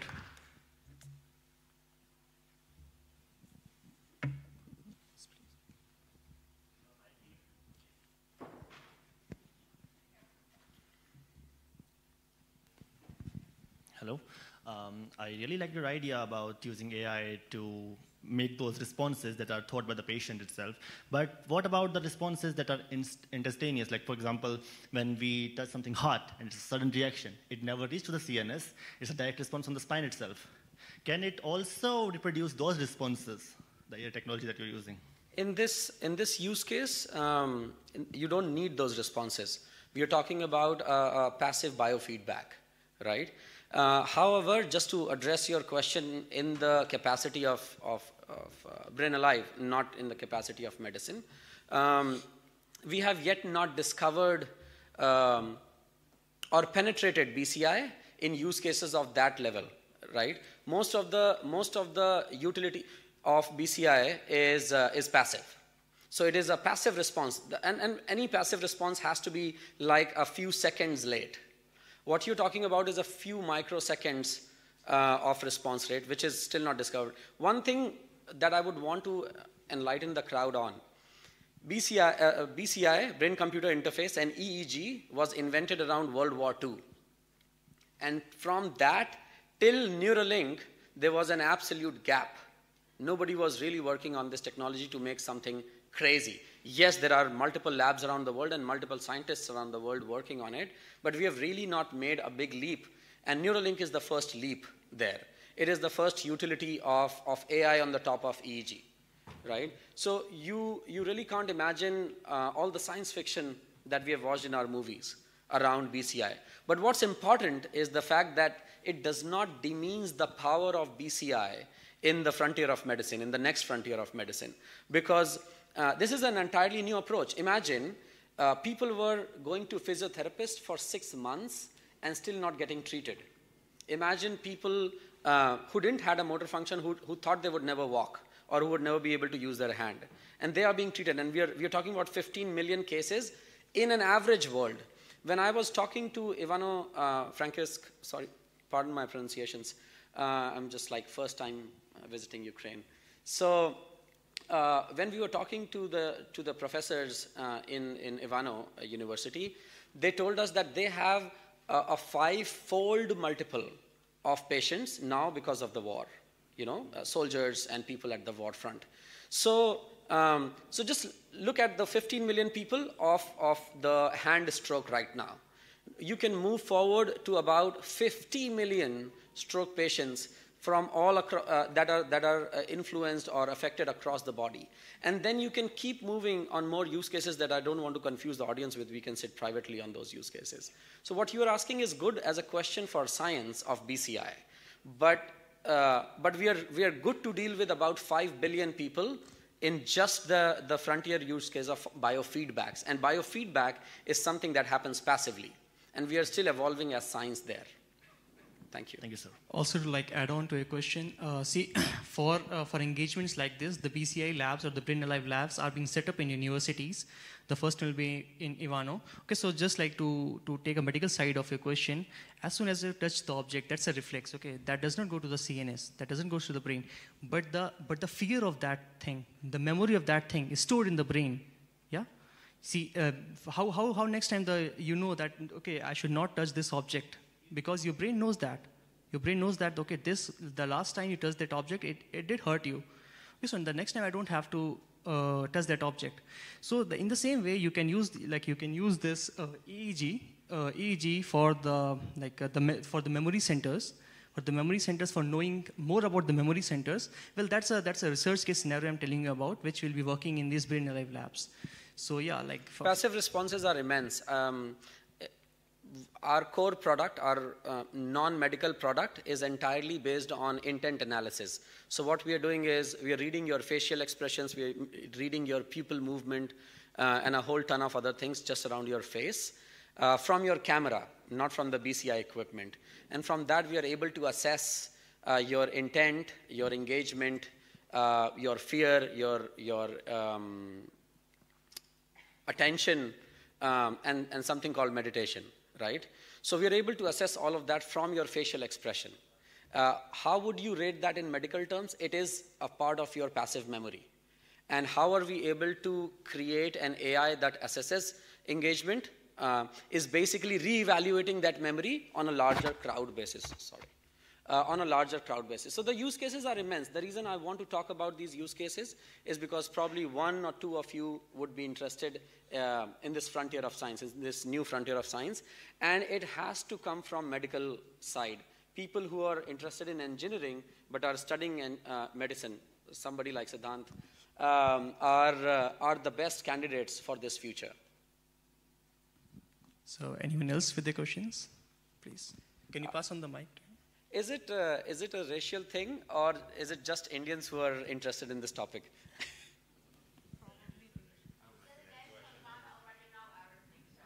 Fantastic. Thank you. Me too, of all of you. Yeah, it's a nice innovation in medical science. As you mentioned that with this technique, we can develop the alternative neural pathway. We can stimulate them. So I would like to know that for these patients who are in rehabilitation phase, they need to wear this headset and that equipment on hand for a long time, or just for... Just for the practice sessions. It's 5 minutes to 15 minutes. That's it. And for how many days? As long as they recover. 12 days. I mean, we have cases that have recovered in 5 days, and we have cases that have recovered in 40 days. So this there would be development of this memory related to alternative neural pathway. Yes, yes. Because end of the day, this is still a discovery phase science. I don't want to make strong statements on how it works, right? Right now, we are in a phase where it works, right? And now there will be people like yourself who will be doing the research, participating on it, and finding out the medical stances behind that. Our job as engineer was to solve the problem, right? That's how we work. Your job in medicine is to identify how it worked and then replicate that process for other discoveries. Thank you so much. Thank you. Thank you. Thank you all for your attention. Okay, yeah, we have one. Sorry. I also have a question. Thank you for the claps, but you'll have to do it once more later. You have said that your technology is based on that the brain still remembers, yes? So I didn't say the brain still remembers, but I'm saying the brain has the capacity to recall memories. Okay. Look at me, I'm Indian. I have a Vedic, a 12,000-year-old science to always recall in my statements. Okay. Yeah. So if patient also has some thinking problems, his mind is distorted, cognition problems regarding that he has already motor dysfunction, is there a possibility that your technology can be amplified to them too?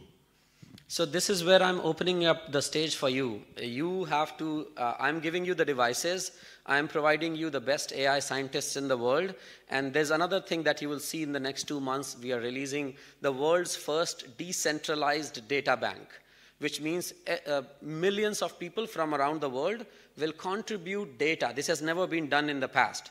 If you are a BCI scientist, you can probably get 100 cases in your university. You can probably get 1,000 cases in your country, right? And that's when you're not Europe. If you're in Europe, then you don't get even 10, right? So there was no study material around this science till date.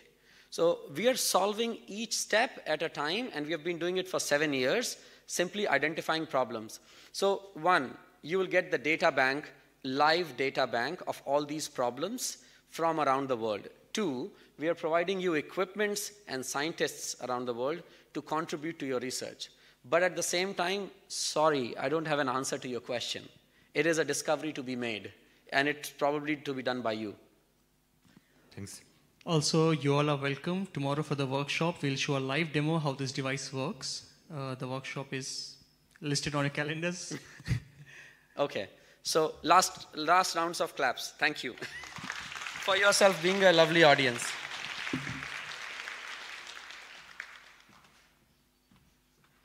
So much to Sid and to Gaurav for sharing your experience and for sharing on what you have been working for so long. Ваші оплески нашим лекторам. Ми хочемо оголосити невеличку перерву, хвилин на 10. Запрошуємо вас на фуршет на другому поверсі у правому крилі. І ми повернемося до нашої третьої лекції після невеликої 10-хвилинної перерви. Dear participants, we want to make a 10 minutes break, and after that we wait you for our third plenary lecture here. And during this time you can go upstairs to the second floor and enjoy some food and beverages. You're welcome.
Олександра Юрійовича Поліщука із днем народження, нашого наступного лектора, побажати міцного здоров'я, мирного неба і здійснення всіх мрій і сподівань. Бачите, шановні друзі, колеги, наш Олександр Юрійович, всі знаєте, хто Олександр Юрійович чи ні? Це директор медико-психологічного центру Буковинського державного медичного університету, кардіолог, доцент кафедри внутрішньої медицини, фізичної реабілітації та спортивної медицини. Олександр Юрійович дуже багато робить для поширення питань щодо покращення психічного здоров'я. Олександр Юрійович дуже багато допомагає нашим Збройним силам. Він з професором Коростієм неодноразово виїжджав на передову ближче до наших Збройних сил для надання медичної, психологічної допомоги нашим Збройним силам. Це людина, яка стояла і стоїть у витоків нашого медико-психологічного центру, спеціальності медична психологія, стандарту медична психологія, а також, якщо є психологи, в нас є щорічний психологічний інтенсив у нашому спортивному відпочинковому комплексі у селі Репужинці. Репужинці теж є своєрідним брендом для психологів всієї України. 17 років всього-навсього. Олександр Юрійович, ми хочемо від колективу університету, від нашого студентства привітати вас з днем народження. Мені здається, найкраще святкування дня народження для викладача – це у колі студентства із прекрасною, чудовою лекцією. Я думаю, ми, мабуть, спеціально підбирали відкриття BIMCO в цьому році, щоб відзначити день народження Олександра Юрійовича. Ми вас вітаємо. Ці чудові квіти для вас від нашого студентства і нашого BIMCO. Дякую за вітання. До роботи? До роботи, як сказав Олександр Юрійович, і ми представляємо наших лекторів. Олександр Юрійович Поліщук, кандидат медичних наук, доцент кафедри внутрішньої медицини, фізичної реабілітації, спортивної медицини Буковинського державного медичного університету, керівник медико-психологічного центру Буковинського державного медичного університету. Матвій Дарійчук, викладач закладу вищої освіти, кафедри психології і філософії, практичний психолог-волонтер медико-психологічного центру Буковинського державного медичного університету. Микита Глущенко, викладач закладу вищої освіти, кафедри психології та філософії, практичний психолог-волонтер медико-психологічного центру Буковинського державного медичного університету. Та Вікторія Осипенко, кандидат педагогічних наук, доцент закладу вищої освіти, кафедри психології і філософії, практичний психолог медико-психологічного центру Буковинського державного медичного університету, презентують вам інтерактивну лекцію. Dear participants, we want you to welcome on the third plenary session, which will be held by our practical psychologists, Олександр Поліщук, Вікторія Осипенко, Микита Глущенко та Матвій Дарійчук with interactive lecture. Please be active and participate in their training. Перш за все, голосно хочу подякувати за привітання. І користуючись такою нагодою, що іменинник і службовим становищем, в програмі написана інтерактивна лекція «Лише я», а сьогодні ми зробимо таку більш практичну річ, і мені в цьому допоможуть співробітники медико-психологічного центру. Попри весняний і радісний день, ми поговоримо про досить серйозну тему, про ментальне або психічне здоров'я. Те, що... Будьте добрі, далі, Олександр Миколаївич. А у мене є, так? Давайте так. Наша інтерактивна лекція називається «Піраміда послуг з психічного здоров'я ВОЗ. Імплементація інтервенцій Всесвітньої організації охорони здоров'я». Декілька з них. Ми зробимо таким чином, що кожен з наших співробітників представить окрему інтервенцію. І дуже прошу вашої активності. В кожній з інтервенцій ми спробуємо зробити або одну вправу, або щось продемонструвати. Гаразд? Куди робити, щоб щось сталося? Психічне здоров'я є важливою складовою загального здоров'я. І Всесвітня організація охорони здоров'я визначає психічне здоров'я як стан благополуччя, в якому людина може реалізовувати свій власний потенціал, справлятись зі звичними життєвими стресами, може продуктивно і плідно працювати і робити внесок у життя своєї громади. Давайте так, можливо, буде краще. Да. І робити внесок у життя своєї громади. Зверніть увагу на цьому визначенні, я думаю, що воно відомо. Дві речі, на які я хочу, щоб ви звернули увагу. Тут немає жодного слова про психічний розлад або про захворювання. І тут мова йде про те, що справлятись зі звичайними життєвими труднощами і стресами. І загалом можна на отій шкалі психічного здоров'я, від повного психічного благополуччя до психічного розладу, визначити своє місце тут і зараз. І кожна людина, напевно, коливається, можливо, не доходячи до психічного розладу, але аналізуючи те своє середовище, в якому я знаходжусь, зовсім мало навкруги мого оточення людей, які демонструють повне психологічне благополуччя. І пов'язано це, звісно, з тим, що ми зараз перебуваємо в такому стані, який психологи характеризують як колективну, багатофакторну, пролонговану психічну травму. Гуманітарні надзвичайні ситуації, до яких відносять дослідники, природні катаклізми та військові збройні конфлікти, або навіть геноцид, наприклад, спричиняють масштабні страждання та впливають на психічне здоров'я і психосоціальний добробут. За оцінками, кожна п'ята людина в світі, що проживає в місцевості, яка постраждала внаслідок конфлікту, має порушення психічного здоров'я. Відповідно, потребує реагування системи охорони здоров'я, і не лише охорони здоров'я, а загалом реагування громади, влади на будь-яких щаблях.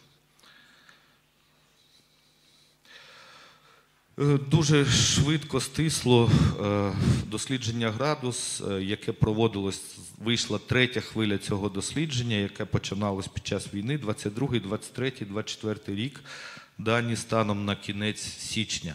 Для українців властиві емоції, що останнім часом найбільше переважають у настрої українців. Кінець 22-го року, напруженість, втома, але водночас надія.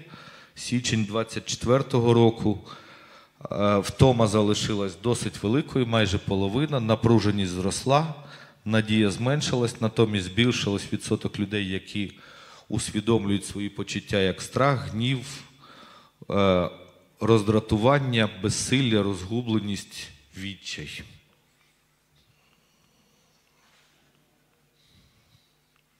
Сан Миколаївич, скажіть, куди мені направляти, щоб воно переробилось? Вибачте, будь ласка. Теж з цього самого дослідження мова йде про необхідність у психологічній допомозі впродовж останніх 6 місяців. В принципі, відсотки не змінилися, але вони надзвичайно високі, да? Від 41 до 40% впродовж 3 років, натомість звертаються за допомогою лише 5, 6, 8%. Але оці відсотки збільшились всього-навсього небагато, з 5 до 8. Оці 3% я вважаю, що це величезне досягнення, адже станом на зараз питанням психічного здоров'я приділяється достатньо багато уваги. Це, знаєте, із серії «Не було би щастя, то нещастя допомогло». Водночас існує величезна прірва між потребою та кількістю звернень, між 40 та 6-8%. Практика звернення по психологічну допомогу не є поширеною. Краще звертаються жінки та молодь, особи віком від 25 до 34 років. Всесвітня організація охорони здоров'я пропонує таку оптимальну комбінацію послуг. Коли ми говоримо про послуги в сфері охорони психічного здоров'я, то вони, Всесвітньою організацією охорони здоров'я, розроблена піраміда, яка побудована таким чином. Потреба найбільша внизу, вартість найбільша вверху.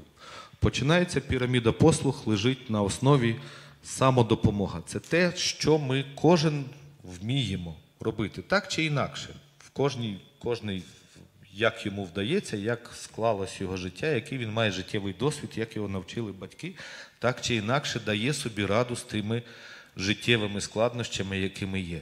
Водночас існують прийоми, існують засоби, існують техніки, якими ми можемо покращити ситуацію з тим, щоб кожна людина справлялася з життєвими труднощами самостійно. І про це, по суті, буде сьогоднішня наша доповідь в більшій мірі. Послуги оці піраміди поділяються на неформальні, і це самодопомога. До неформальних також відносяться неформальні послуги на рівні громади. Мова йде про нефахову допомогу. Ну, наприклад, працівники ДСНС, пожежники, працівники поліції, які надають першу психологічну допомогу, це і є неформальні послуги на рівні громади. Або інший приклад. Групи рівний рівному, коли ветерани збираються і проводять групу підтримки на рівні своєму. До таких послуг можна віднести, в нас донедавна функціонував плейбек-театр. На жаль, роз'їхались і зараз якось то стало на паузу. Чим краще працюють неформальні послуги, тим менша потреба в формальних послугах. Третій щабель піраміди в сфері охорони психічного здоров'я – це послуги в сфері психічного здоров'я, верніше, на первинному рівні. Мова йде про первинний рівень медико-санітарної допомоги. Мова йде про сімейних лікарів, амбулаторії, центри первинної медико-санітарної допомоги. В Україні відбувається з 2017 року, але лише 2 роки назад це стало активно впроваджуватись програма медичних гарантій, яка називається пакет. Тобто сімейний лікар, знаєте, да? Він отримує фінансування в залежності від того, яку кількість пацієнтів обслуговує. Зараз в Україні з листопада 2022 року впроваджений додатковий пакет. Якщо лікар сімейний або сімейна медсестра, тому що це стосується і медичних сестер також, надає послуги в галузі психічного здоров'я, пройшовши відповідну підготовку, він отримує додаткове фінансування. І кращого стимулу, мені здається, що важко знайти. Програма MHGAP, дослівно подолання прогалин в галузі психічного здоров'я на первинному рівні, активно впроваджується в Україні. Хочу сказати, що Чернівецька область станом на зараз знаходиться на першому місці по відсотку закладів первинної ланки, які підписали ось цей пакет MHGAP. Кілька слів про MHGAP ми також скажемо. На 4-му рівні послуг – психологічні послуги в закладах загального профілю. Мова йде про медичні установи. Ну, наприклад, я працюю в кардіологічному диспансері, в нас є психотерапевт і лікар-психолог. І послуги в сфері психічного здоров'я на рівні громади. Ну, наприклад, шкільні психологи або люди, які надають допомогу, наприклад, навіть приватно. І лише на самому вершечку заклади довготривалого перебування та стаціонарної допомоги. Це те, що психіатри. Психологічні інтервенції – це те, про що наша тема сьогоднішня. Жодна країна не має достатньої кількості ресурсів, щоб забезпечити всю допомогу лише от тим верхом. Ми не знайдемо стільки КПТ-терапевтів, когнитивно-поведінкових, щоб до кожного, хто страждає від стресу, представити такого фахівця. Тому вихід є у впровадженні короткотермінових інтервенцій низького рівня, про які, по суті, ми з вами сьогодні і поговоримо. Вони називаються масштабовані психологічні інтервенції, і вони відрізняються від традиційних тим, що інновативний спосіб проведення може бути легко масштабовано, можуть проводити люди, які пройшли короткотермінове навчання, наприклад, впродовж тижня. Менше сесій, акцент на самоуправліннях. І я попрошу Матвія Дмитровича, свого партнера по проведенню тренінгів самодопомоги плюс та важливих навичок в період стресу, представити нам цю інтервенцію.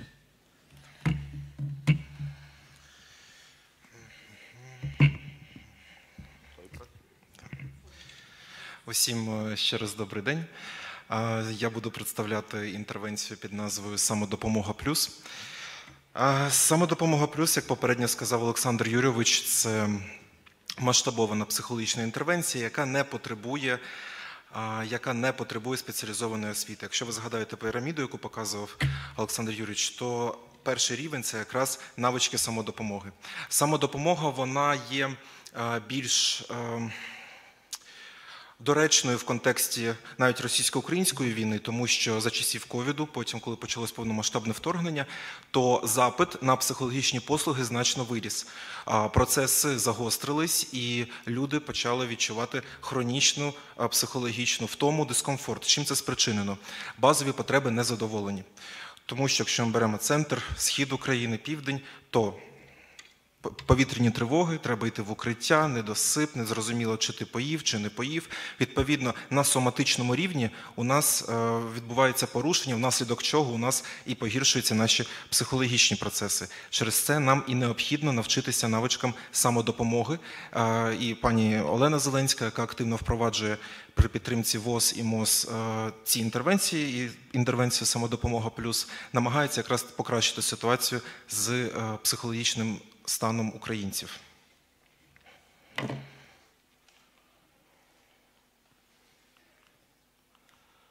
Так, власне, що таке «Самодопомога плюс»? Це керівництво розроблено в інноваційному форматі, записані аудіо та ілюстроване керівництво, що дозволяє не спеціалістам пройти короткий тренінг, а потім провести його для великих груп.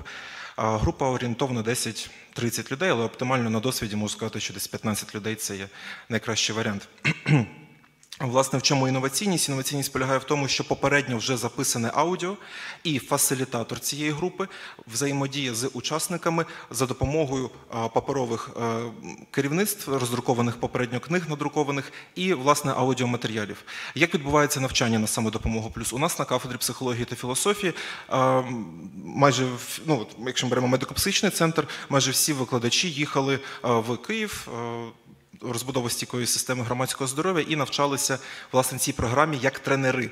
Наступний етап – ми, як тренери, навчаємо фасилітаторів, тобто люди, які вже не обов'язково. Тобто ми, як тренери, маємо мати психологічну освіту для того, щоб розбирати тонкощі, як там з тривогою працювати, як переадресовувати, як взаємодіяти. Це один рівень. Наступний рівень – ми намагаємось поширити якраз таки цю інтервенцію завдяки навчанню фасилітаторів. Навчання фасилітаторів відбувається протягом тижня, потім вони їдуть назад до себе в громади і поширюють серед своїх local citizens, через своїх місцевих жителів.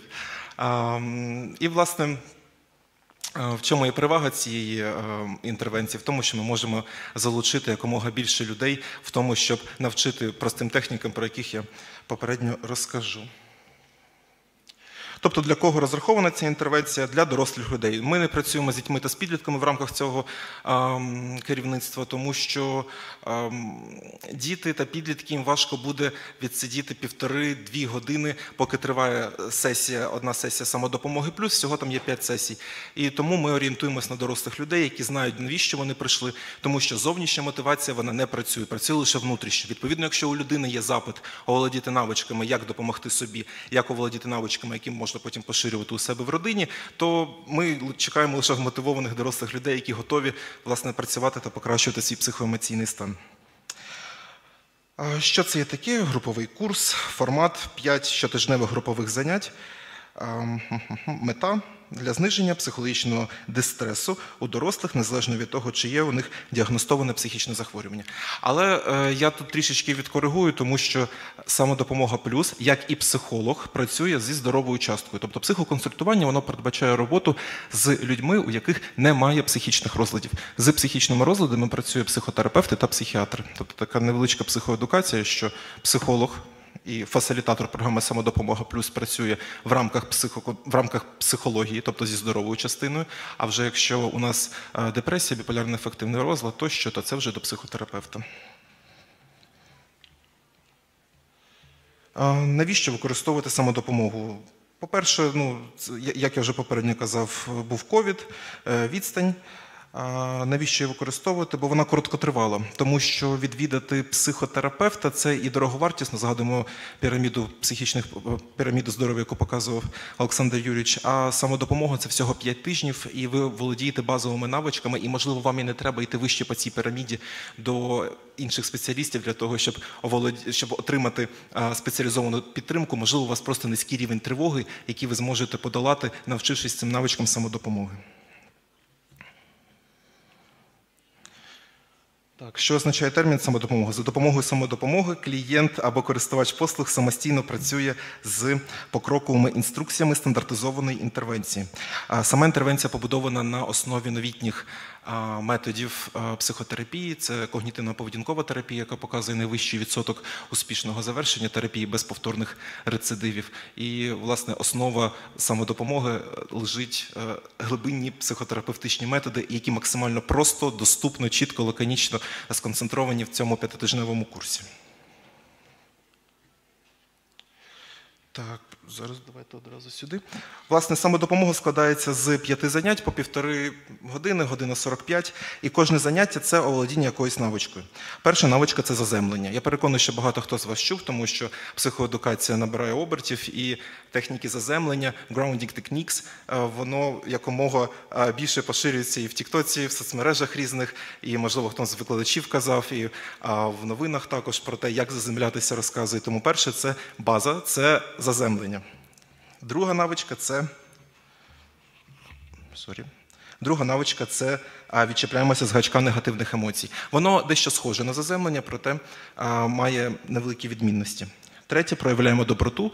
Це про нашу залученість в рамках нашої спільноти, общини, родини, нашої комунікативної бульбашки. Як ми можемо завдяки проявлянню доброти іншим допомогти собі. Наступне – це створюємо простір, коли ми робимо простір для валідизації наших емоцій, для того, щоб не акумулювати їх, не консервувати, а навпаки поширювати. Для того, щоб не було, власне, можливо, ви знаєте, за рахунок чого формується посттравматичний стресовий розлад. Він не формується одразу, коли відбувається травматична подія. Це емоції, переживання, неструктуровані події, які сталися в рамках цієї травми. Вони консервуються, акумулюються в людині, і потім вже відбувається дебют після 1,5-2 місяців. І останній розділ – це діємо згідно з власними цінностями.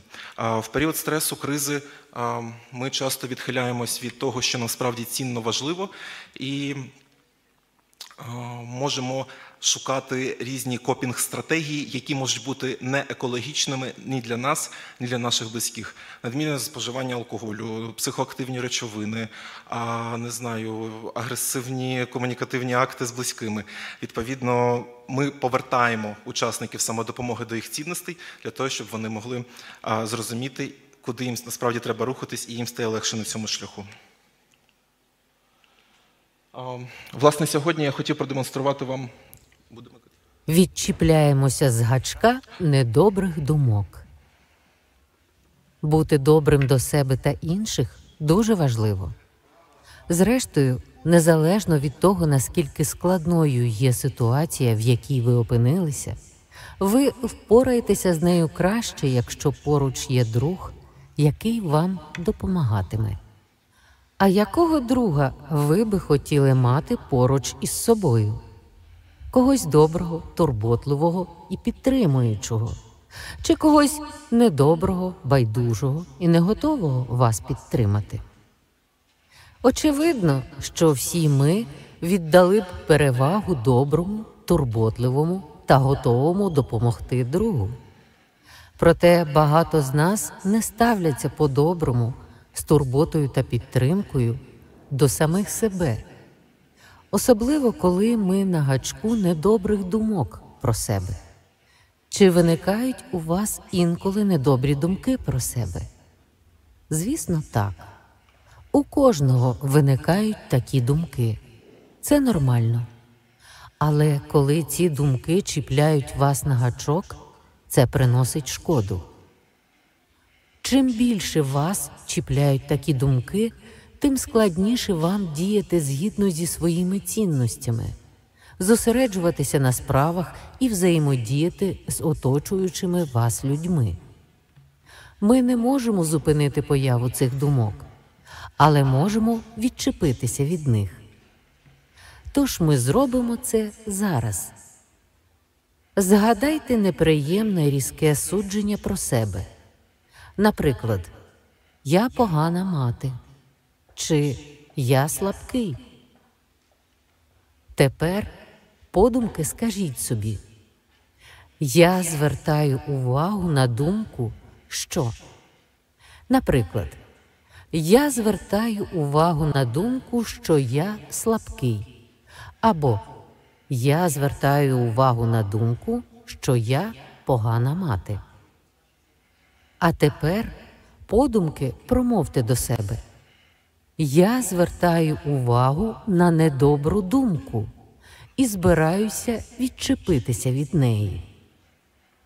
Заземліться. Спершу уповільніться.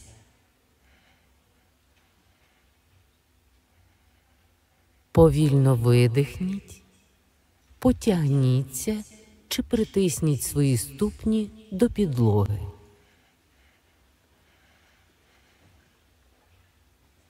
А тепер зверніть увагу на світ навколо вас. Що ви можете бачити і чути, торкатися, смакувати і нюхати?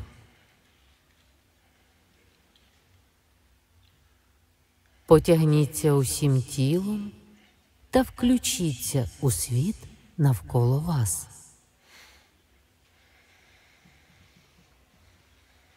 Ось є ви, тут і зараз. І ви здатні вибирати, як вам рухатися. Ви здатні діяти.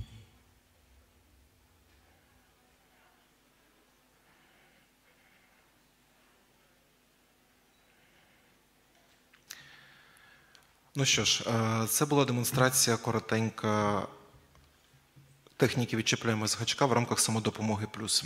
Якщо переводити, я швиденько, якщо переводити з того, що відбулося на академічну мову, власне, завдяки медитативному голосу пані, яка зачитує стандартизований текст, розроблений психологами, намагається з несвідомого дістати уявлення про себе. Там були наведені приклади «я погана мама». Тобто ми дістаємо цю думку, і коли ми не в рамках цієї думки «я погана мама», а сепаруємо і називаємо «в мене є думка про те, що я погана мама». І вже з тією думкою простіше працювати, вже з нею її можна огортати, дивитися з різних кутів. Власне, завдання багатьох психологів – це, залежно від запиту, звісно, дістати з несвідомого якісь процеси і вивести їх в поле свідомого. І тоді вже з ними можна щось робити, тому що ми усвідомлюємо, яка саме проблематика. Я вам дякую. Далі я запрошую до слова викладача кафедри психології та філософії Глущенка Микиту Олексійовича. Дякую. Да, дякую. Радий вам представити ще одну програму. Отак от, да? О, клас, мене чутно. Радий представити вам ще одну програму низької інтервенції. Вона має назву «Управління проблемами плюс». В чому я зроблю такий невеличкий перехід між самою допомогою плюс і управління проблемами плюс. Їхня така основна орієнтація в тому, що самодопомога плюс більше працює на групу людей, а управління проблемами вона більш локальна, саме на індивідуальну роботу безпосередньо з людиною. І вона має основну мету – це індивідуальну психологічну допомогу для дорослих у стані дистресу в громадах, що знаходяться під впливом несприятливих обставин.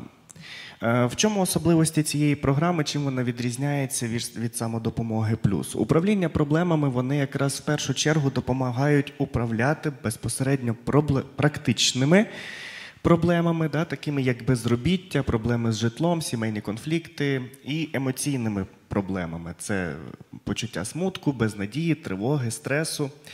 Незважаючи на цю коротку тезу стосовно цієї програми, ми сьогодні з вами подивимося, що взагалі ця програма є унікальною і вона досить адаптивна до різних форм діяльності, наприклад, до роботи сімейного лікаря так само.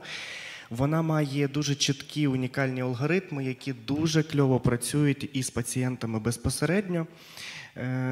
Взагалі, безпосередньо мета управління проблемами плюс – це тому, щоб покращити здатність клієнта справлятися з проблемами, навіть у випадку, якщо ці проблеми здаються невирішуваними. Взагалі, їхня ідея цієї програми говорить про те, що у випадку проблем, які складно вирішити, можуть існувати шляхи для зменшення наслідків їхнього впливу. Тобто навіть коли нам у несприятливих обставинах у ситуаціях, над якими ми не маємо влади, не можемо на них повпливати і контролювати, все одно є певні шляхи, які нам допомагають з цією проблемою впоратися і себе підтримати. Знаєте, особливість взагалі цієї програми управління проблемами плюс в тому, що сам консультант або фахівець, який володіє цією програмою, він виступає таким певним ментором, який навчає і веде пацієнта в тому, щоб дати йому інструменти, розв'язувати проблеми, впоратися зі стресом і допомагати його. Тобто це такий навіть певний психологічний супровід, коли ми допомагаємо і навіть накидуємо різні варіанти, способи, як з цією ситуацією впоратись. Значить, стосовно структури, дуже важливо, управління проблемами плюс, вона базується на принципах когнітивно-поведінкової терапії, вона орієнтується на роботу з депресивними, тривожними, стресовими розладами. Але чому вона плюс і низької інтервенції? Тому що вона якраз адаптивна до того, що це не є в чистому вигляді КПТ, для того, щоб більше фахівців могли їх застосовувати. Вона має структуру, це має бути 5 щотижневих сесій, 90 хвилин на кожну особу, навчання 4 основним технікам, і безпосередньо воно краще працює, коли клієнт приходить регулярно, того, що ми його навчаємо. А нам треба сформувати навичку, яку необхідно закріпити регулярністю. Стосовно безпосередньо... 4 основні техніки, які нам необхідно допомогти засвоїти безпосередньо пацієнту. Це перше – спосіб вирішення проблем у 6-кроковий алгоритм. Друге – це управління стресом, і переважно управління проблемами плюс будується на особливостях роботи з диханням. Тобто, коли ми регулюємо рівень тривоги, рівень стресу безпосередньо зверненням до свого тіла, до свого дихання, коли ми робимо вправу те, що ми повільно вдихаємо через ніс, робимо паузу, видихаємо повільно через рот. Або можемо змінювати. Є всім відомі техніки, дихання по квадрату або інші, і вони, правда, працюють. Поведінкова активація говорить про те, що наша задача – повертати людину до діяльності. Тобто починай, продовжуй. Це значить, що в нас може бути пригнічений стан, який нас призводить до бездіяльності. І оце фраза, що маленькими кроками до великих перемог, щось починаєш, продовжуй, за це чіпляйся, продовжуй і так далі. І посилення соціальних взаємодій, соціальної підтримки. Наша задача – підсвітити, що є багато ресурсів, які нам допомагають вирішувати проблему, і це безпосередньо соціум в тому числі.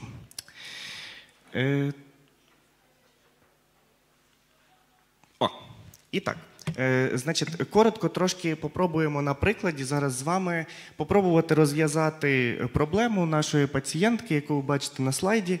В нас є алгоритм вирішення проблем. Він починається з найвищої ланки, це коли ми маємо визначити проблему, маємо проаналізувати її, виявити можливі рішення, обрати і запланувати рішення, впровадити рішення і потім його оцінити.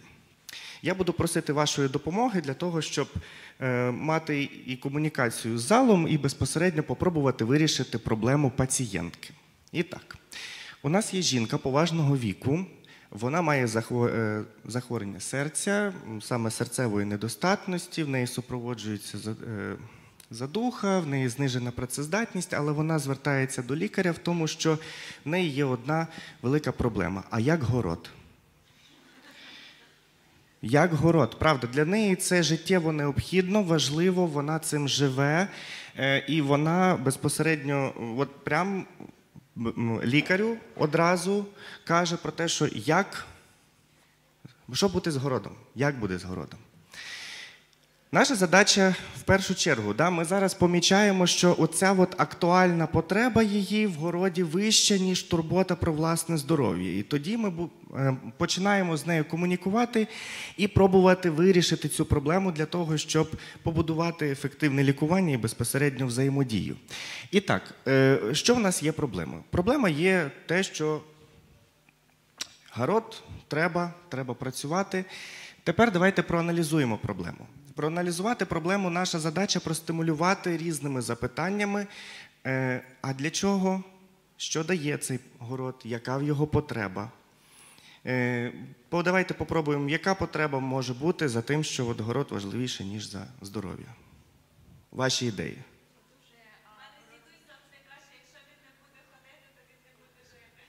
Не буде ходити, не буде жити. Добре, ще? Маленька пенсія, їжа, ще думка. Онуки приїдуть скоро, да, з пустими руками, да, і в тому числі тут да, може бути, що це основний, так як сказали, про харчі, про якусь таку активність, а тут і що сусіди можуть сказати, да, а як це так, у мене город не прибраний, люди подивляться і так далі. Ми аналізуємо цією проблему, що їй дає це. І потім давайте попробуємо виявити можливі рішення цієї проблеми і допомогти нашій пацієнтці вирішити цю проблему. Тут основа управління проблемами плюс говорить про те, що найефективніший – це мозковий штурм. Як можна подумати, як можна зменшити безпосередньо проблематику і спробувати знайти рішення? Які є ідеї? Попросити сусідів допомогти, я поняв. Продати город, хорошо, ще. Купити картоплю на базарі. Да. Попросити про допомогу.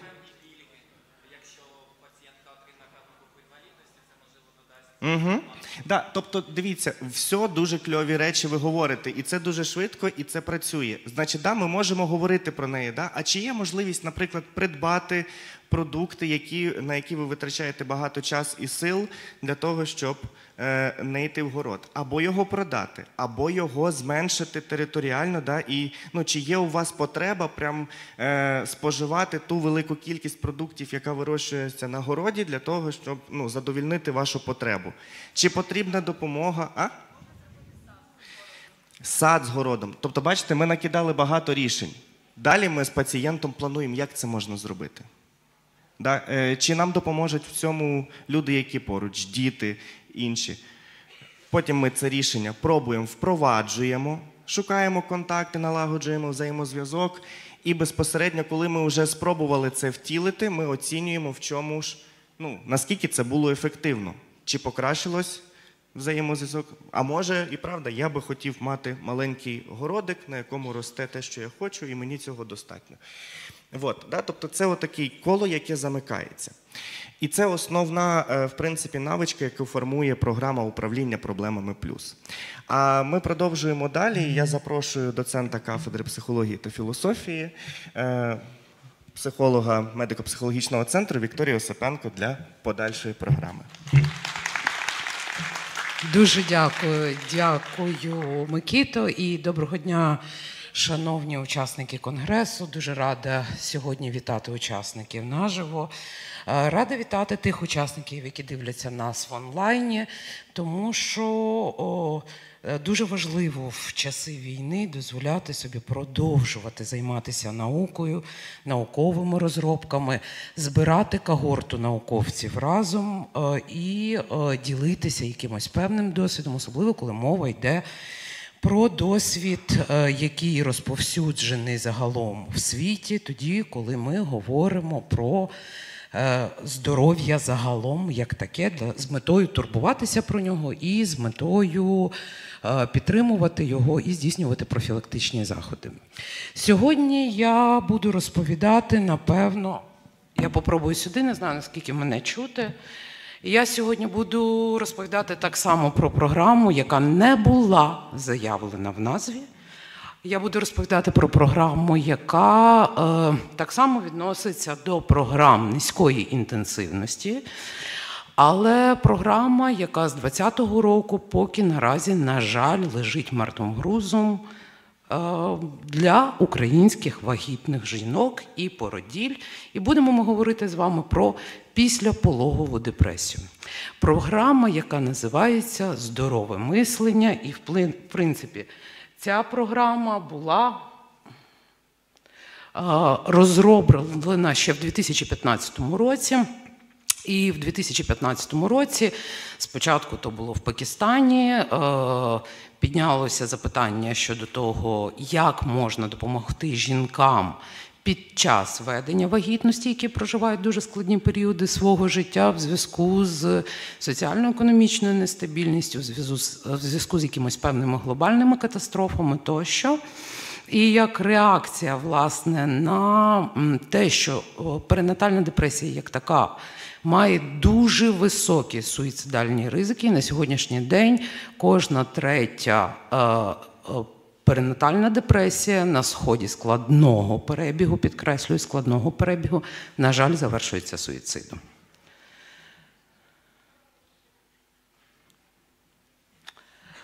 Концепція не буде оригінальною, концепція здорове мислення, на яку ми дуже очікуємо на, власне, імплементацію загалом цієї програми на території України.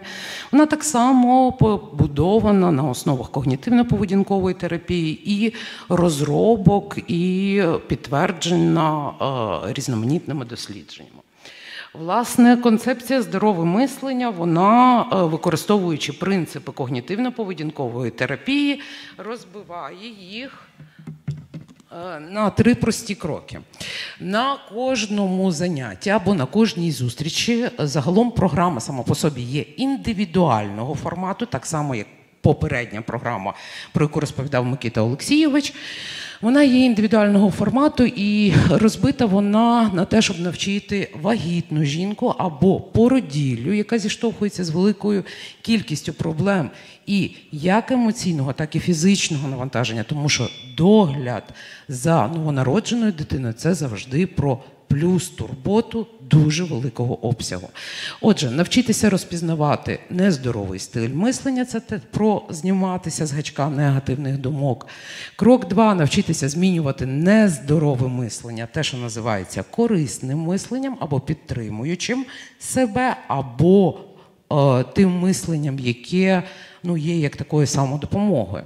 І крок 3 – практикувати, власне, ось це здорове мислення на здорову поведінку. Ми сьогодні говоримо дуже багато, я хочу вам нагадати, ті, хто не знають, тоді нам доволі складно буває говорити загалом про психіку, тому що якщо тіло, з яким працює медицина, ми бачимо, якщо на тілі ми можемо, умовно, ми можемо розглядати, говорячи про те, що я маю біль у коліні, ми можемо щупати то коліно, то говорячи про психіку, нам доволі складно зрозуміти, що то є. І психологи говорять про наявність великої тріади, яка, власне, представлена думками, почуттями і поведінкою. Почуття або емоційний ряд завжди виникають в силу думок. Саме тому я сьогодні, презентуючи вже 3-ю програму, знову говорю про думки. Все починається з думок. Емоції, вони не є діти в машині, які беруться ні звідки. Їх не можна садити за кермо, але їх не можна складати в багажник. Але беруться вони, власне, з наших з вами думок.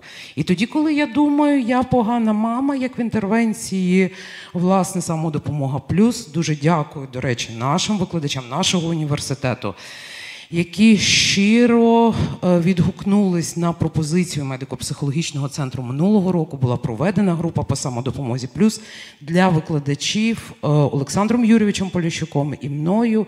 І для мене ось ця відкритість викладачів нашого університету була дуже показовою, тому що університет готовий змінюватися і готовий робити порядок, власне, з відношенням кожен з викладачів самого себе до самого себе.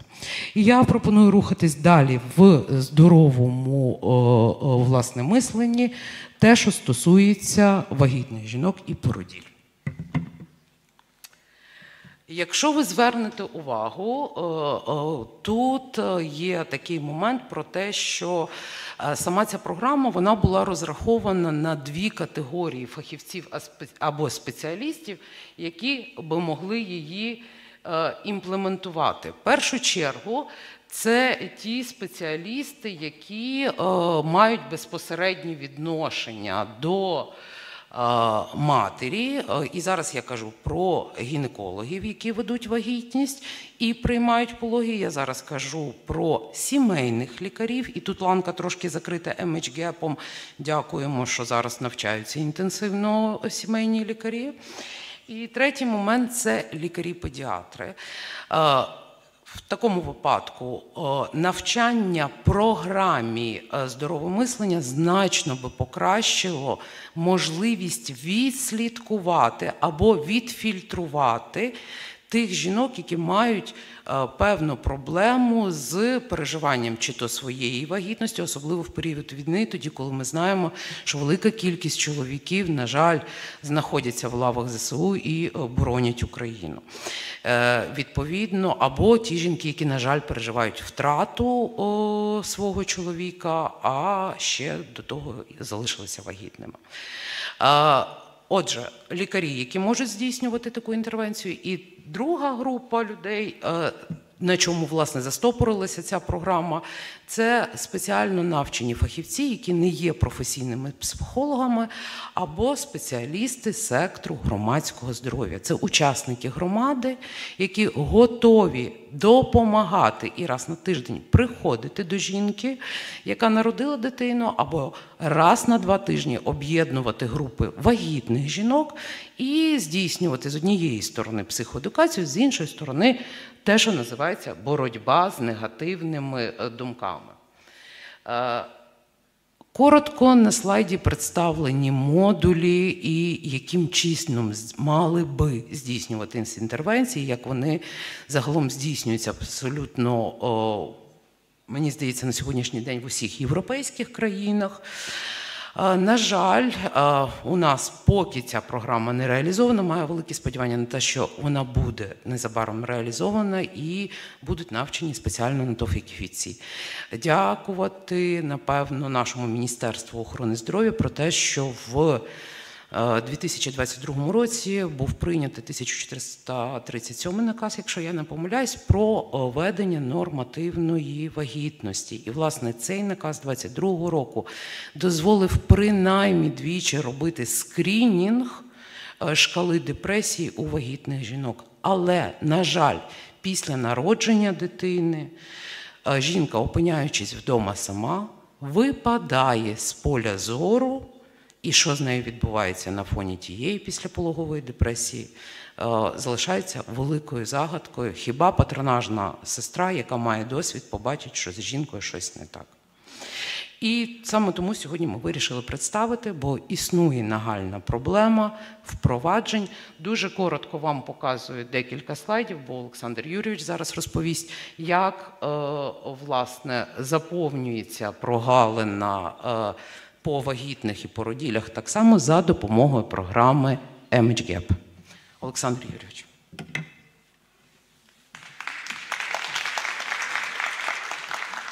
Дякую. Ну, ви зрозуміли, ми можемо говорити довго, я спробую трошки надолужити час. Розумію, що у вас попереду секційні. І це остання з інтервенцій, яку ми хотіли. Я коротко вже її згадував. Програма розрахована на підвищення якості надання допомоги сімейними лікарями та медичними сестрами сімейної медицини. І величезну кількість прогалин вони можуть закрити своїми силами, не потребуючи допомоги спеціаліста.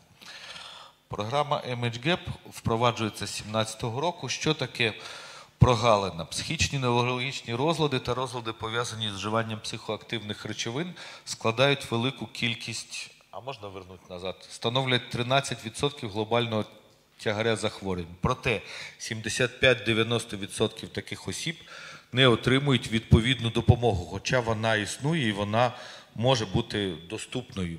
Саме це і ефективне лікування існує. Саме це називають прогалиною. Лише 1% всіх фахівців сфери охорони здоров'я займаються, при тому, що там 13%, займаються сферою охорони психічного здоров'я. Ну і нестача ресурсів, звісно, да, там про фінансові ресурси. Цільова аудиторія. Персонал, спеціалізацією якого не є охорона психічного здоров'я або неврологія. Тобто, в першу чергу, фахівці первинної ланки.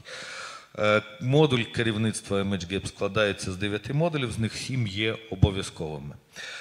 Навчання відбувається як в форматі очному, на очних тренінгах, які займають 5 днів, і наявність сертифікату МОЗ є підставою подавати на фінансування цього пакету.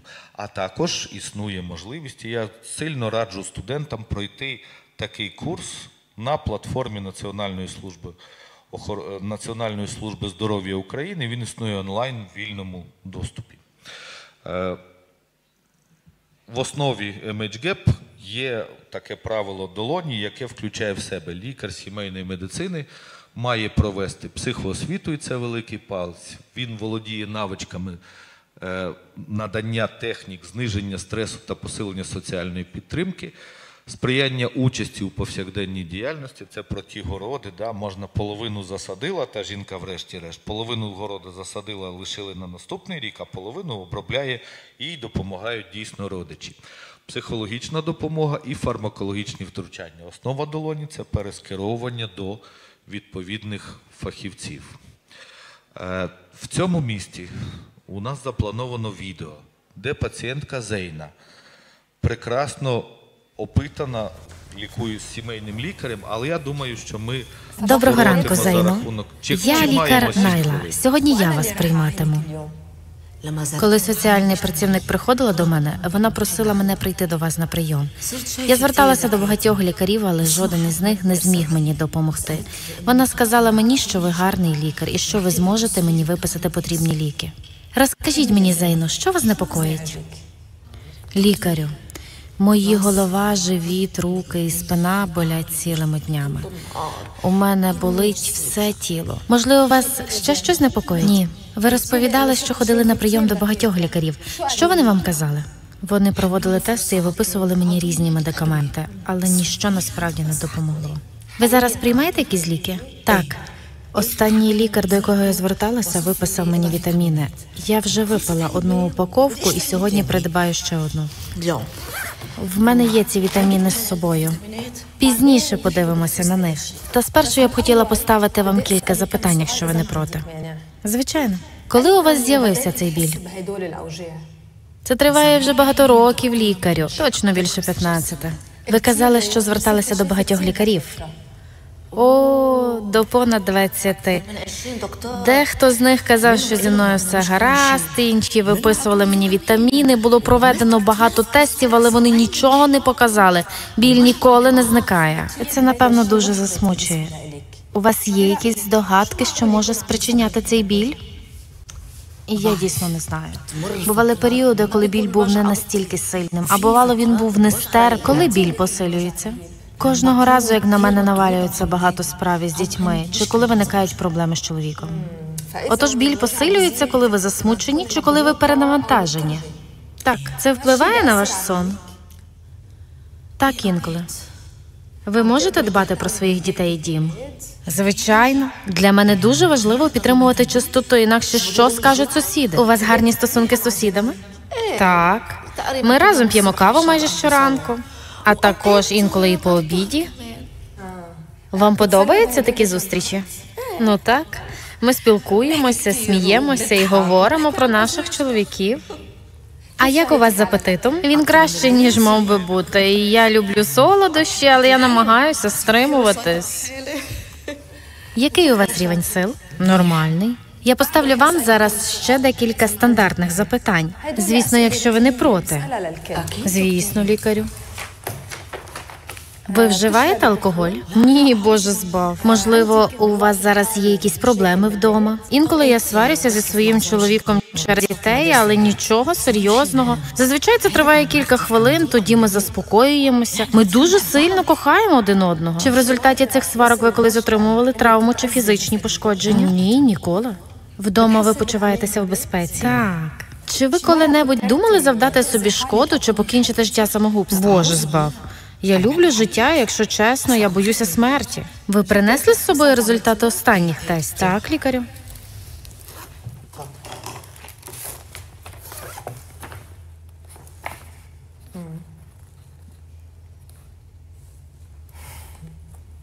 Я не бачу тут жодної медичної хвороби, яка могла б пояснити ваш біль. Результати всіх тестів у нормі, проте нормальні результати тестів не означають, що ви не відчуваєте болю. Так.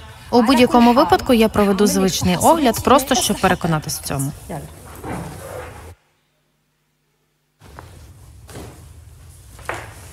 За результатами огляду ви в повному порядку. Це гарні новини. Попри це, нам потрібно подбати про ваш біль. Дякую, лікарю. Отож, ви припишете мені вітаміни? Ні, вам не потрібні вітаміни. Ви казали, що ваш біль посилюється, коли ви сваритесь з чоловіком. Так, і коли я засмучена. Отож, коли ви переживаєте емоційні труднощі, біль посилюється. Так. Це дуже важливе спостереження. Насправді існує тісний зв'язок між тим, які емоції ми переживаємо, і тим, як почувається наше тіло. Коли ви дуже засмучені, наприклад, які процеси ви помічаєте у своєму тілі? Коли я маю багато справ, у мене пришвидшується серцебиття, і я відчуваю напругу у всьому тілі. Почуваюсь так, ніби не впораюсь з проблемами. На мою думку, так наше тіло реагує на стрес. Нам потрібно придумати кращі способи справлятися зі стресом і проблемами у вашому житті. Що ви думаєте про те, щоб зустрічатися з соціальним працівником і обговорювати ваші проблеми? Я переконана, що це допоможе впоратись з болем. Мені подобається розмовляти з Моною. Може, ви таки випишете мені якісь медикаменти чи вітаміни? Ну, ви розповідали, що приймали багато медикаментів і вітамінів, і це не допомогло, так? Так. Вітаміни – неефективний спосіб боротьби з болем. Чому б вам не спробувати попрацювати з Моною? І тоді ми зустрінемося через місяць і поговоримо про те, як ви будете почуватись. Тим часом важливо знайти спосіб управляти стресом, наприклад, і далі приймаючи участь у соціальних заходах. Також може бути корисно ходити на прогулянки по 45 хвилин тричі на тиждень. Що ви про це думаєте? Я вже спробувала всі інші варіанти. Чому б ні? Чудово! Отож, побачимось через місяць. Зейно, пройшов місяць. Як ваші справи? Я зустрічалася з Моною, і це було дуже корисно. Щодо болю, мені здається, що він став терпимішим. Він не зник повністю, але став не таким сильним і триває не так довго. Якщо чесно, лікарю, я придбала ще одну упаковку вітамінів. Будь ласка, не зліться на мене. Рада чути, що ви краще почуваєтеся, що біль став не таким сильним. Зейно, вам не потрібно переді мною виправдовуватися. Я ваш лікар, і моє завдання подбати про те, щоб ви отримували найкращу можливу допомогу. І дати пораду щодо того, що може допомогти. Це все. Вітаміни – неефективний спосіб боротьби з болем. Отож, що ви думаєте про те, щоб наступного місяця продовжити більше гуляти і регулярно спілкуватися з Моною для пошуку способу управляти стресом? Тоді ми зможемо знову зустрітися і перевірити ваш стан? Звісно, лікарю. Чудово, Зейно. Побачимося через місяць.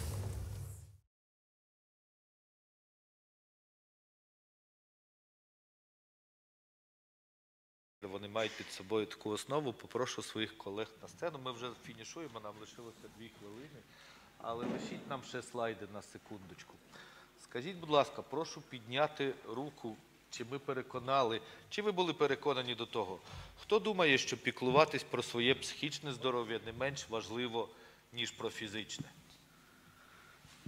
Дякую, гарно. Ну, це гарний результат. А тепер, якщо по-чесному, підніміть руку, хто має щоденну практику піклування про своє психічне здоров'я? А ми не піднімаємо. Ні. Якщо маємо, то піднімаємо, але, на жаль, 3-хвилинна вправа для загального. Наше здоров'я залежить від багатьох чинників. Верніть нам тільки, але попрошу ще, враховуючи, що значна кількість є англомовних наших колег, студентів, попрошу, щоб Матвій Дмитрович перекладав. Гаразд? So today is a lot of foreign students and we would like to translate this exercise for you. Турбота про власне психічне здоров'я не займає багато часу, і ми вам зараз це доведемо. Воно складається з кількох компонентів. І перший компонент нехай буде фізичний. Від нашого фізичного здоров'я залежить і наш психологічний стан. Отож, кому зручно, наприклад, хто сидить з краю, зробіть, будь ласка, 5 кроків вперед, 5 кроків назад. Хто не може вийти, кому складніше, напружте, будь ласка, руки, підніміть їх сильно догори, напружте на пару секунд. So, self-care about your mental health, it isn't so hard. So, dear students who are at the border of our... А хто може сходити 5 кроків вперед? So, who can stand up and have some steps, please make some steps. Who can stand, please go and make some steps. Who cannot stand up, please make it stronger, make some tension in your muscles, in your arms, please. Дякую гарно.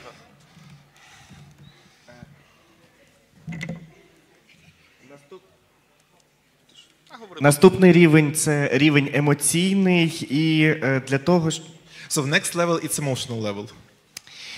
Я попрошу закрити очі і уявити найкращу мить вашого життя. So, please close your eyes and try to imagine the best part of your life, the best episode of your life. Що це за люди, що це за ситуація, хто біля вас, як ви себе емоційно почуваєте? What people are around you, what feelings and emotions you feel in this moment. Окей, відкривайте очі. Кому не вдалося уявити ситуацію? So, who couldn't imagine this situation? Ми говоримо про те, що дивіться позитивні емоційні відео або картинки. So, if you cannot imagine some positive moments from your life, you can watch in different social media some positive vibe images and videos.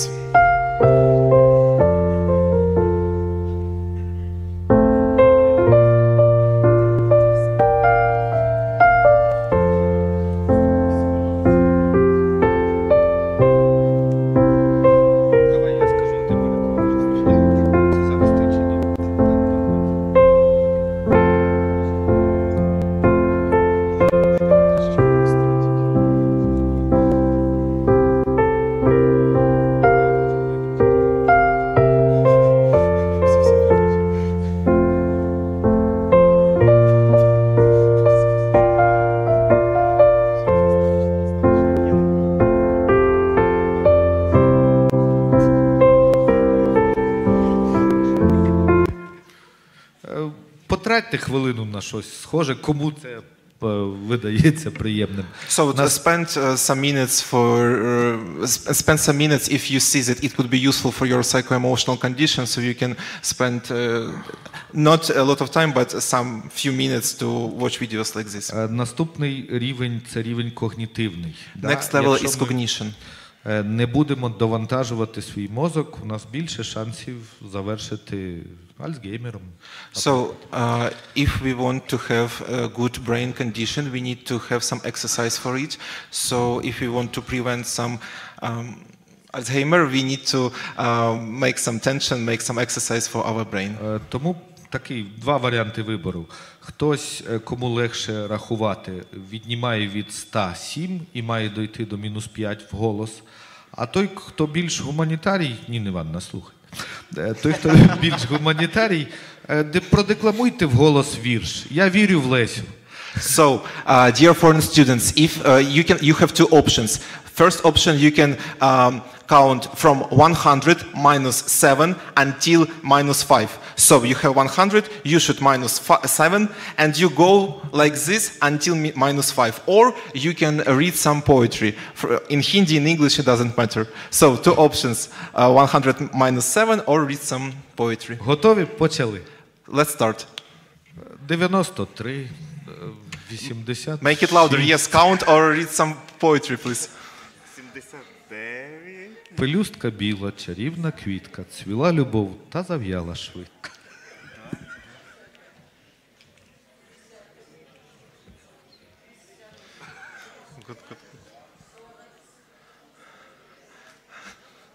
Мені мікрофон дати.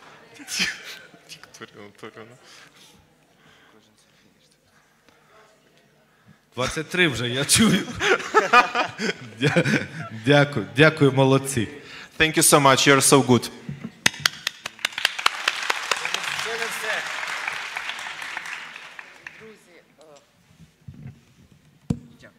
Друзі, і останній рівень, про який ми сьогодні будемо говорити, напевно, того би сьогодні всього не відбулося, якби в залі не сиділи прекрасні люди, які займаються наукою, або прекрасні люди, які супроводжують тих молодих науковців, які займаються наукою і шукають своє місце на науковому полі поки наразі України. І я зараз скажу про четверту компоненту пелюстки, яка називається соціальна. Ми є ніхто без людей, які є поруч з нами. І, власне, те, що ми сьогодні намагалися довести, що, напевно, враховуючи проживання нашого народу і нашої нації, умов колективної травматизації, медико-психологічний центр сьогодні пробував робити це всі разом. Соціальний компонент і вправа на соціальне розвантаження. Поверніться, будь ласка, до людини, яка знаходиться ліворуч від вас, або якщо ліворуч немає нікого, ви можете дістати мобільний телефон.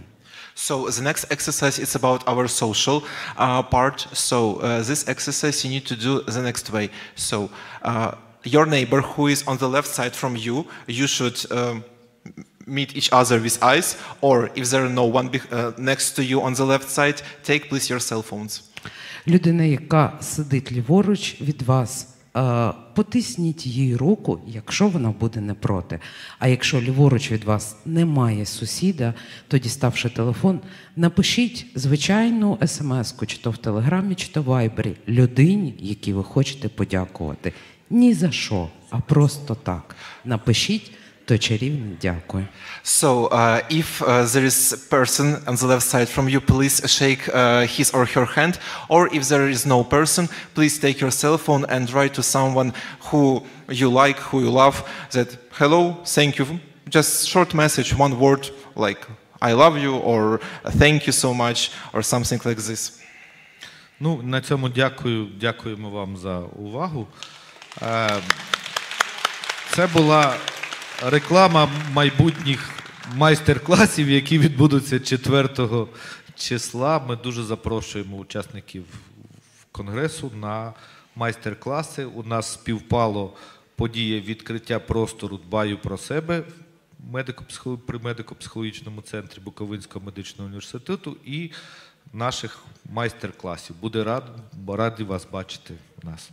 Дякую. Ну і просто за потреби будь-хто має можливість користатися послугами психолога в центр. Приходьте в центр, ми працюємо для вас. Щиро дякуємо нашим лекторам за таку цікаву і пізнавальну інтерактивну доповідь. Нам надзвичайно сподобалось, і ми могли дещо заземлитися, особливо після тривалої підготовки до конгресу, зменшити рівень адреналіну і видихнути дещо. Це була остання лекція пленарна на сьогодні. Ми дякуємо всім учасникам, дякуємо нашим поважним лекторам. Запрошуємо всіх до спільного фото. Спочатку перед Палацом Академічний, а згодом ми підемо на Театральну площу 2 перед головним корпусом Буковинського державного медичного університету. Ми зробимо загальне фото з усіма учасниками, нашими почесними гостями, лекторами та організаційним комітетом. Dear participants, thank you for attending our lectures. We kindly invite you to go outside of the building to take a general photo with all the participants, organizing committee, and our guests. Please follow organizing committee to the photo spot.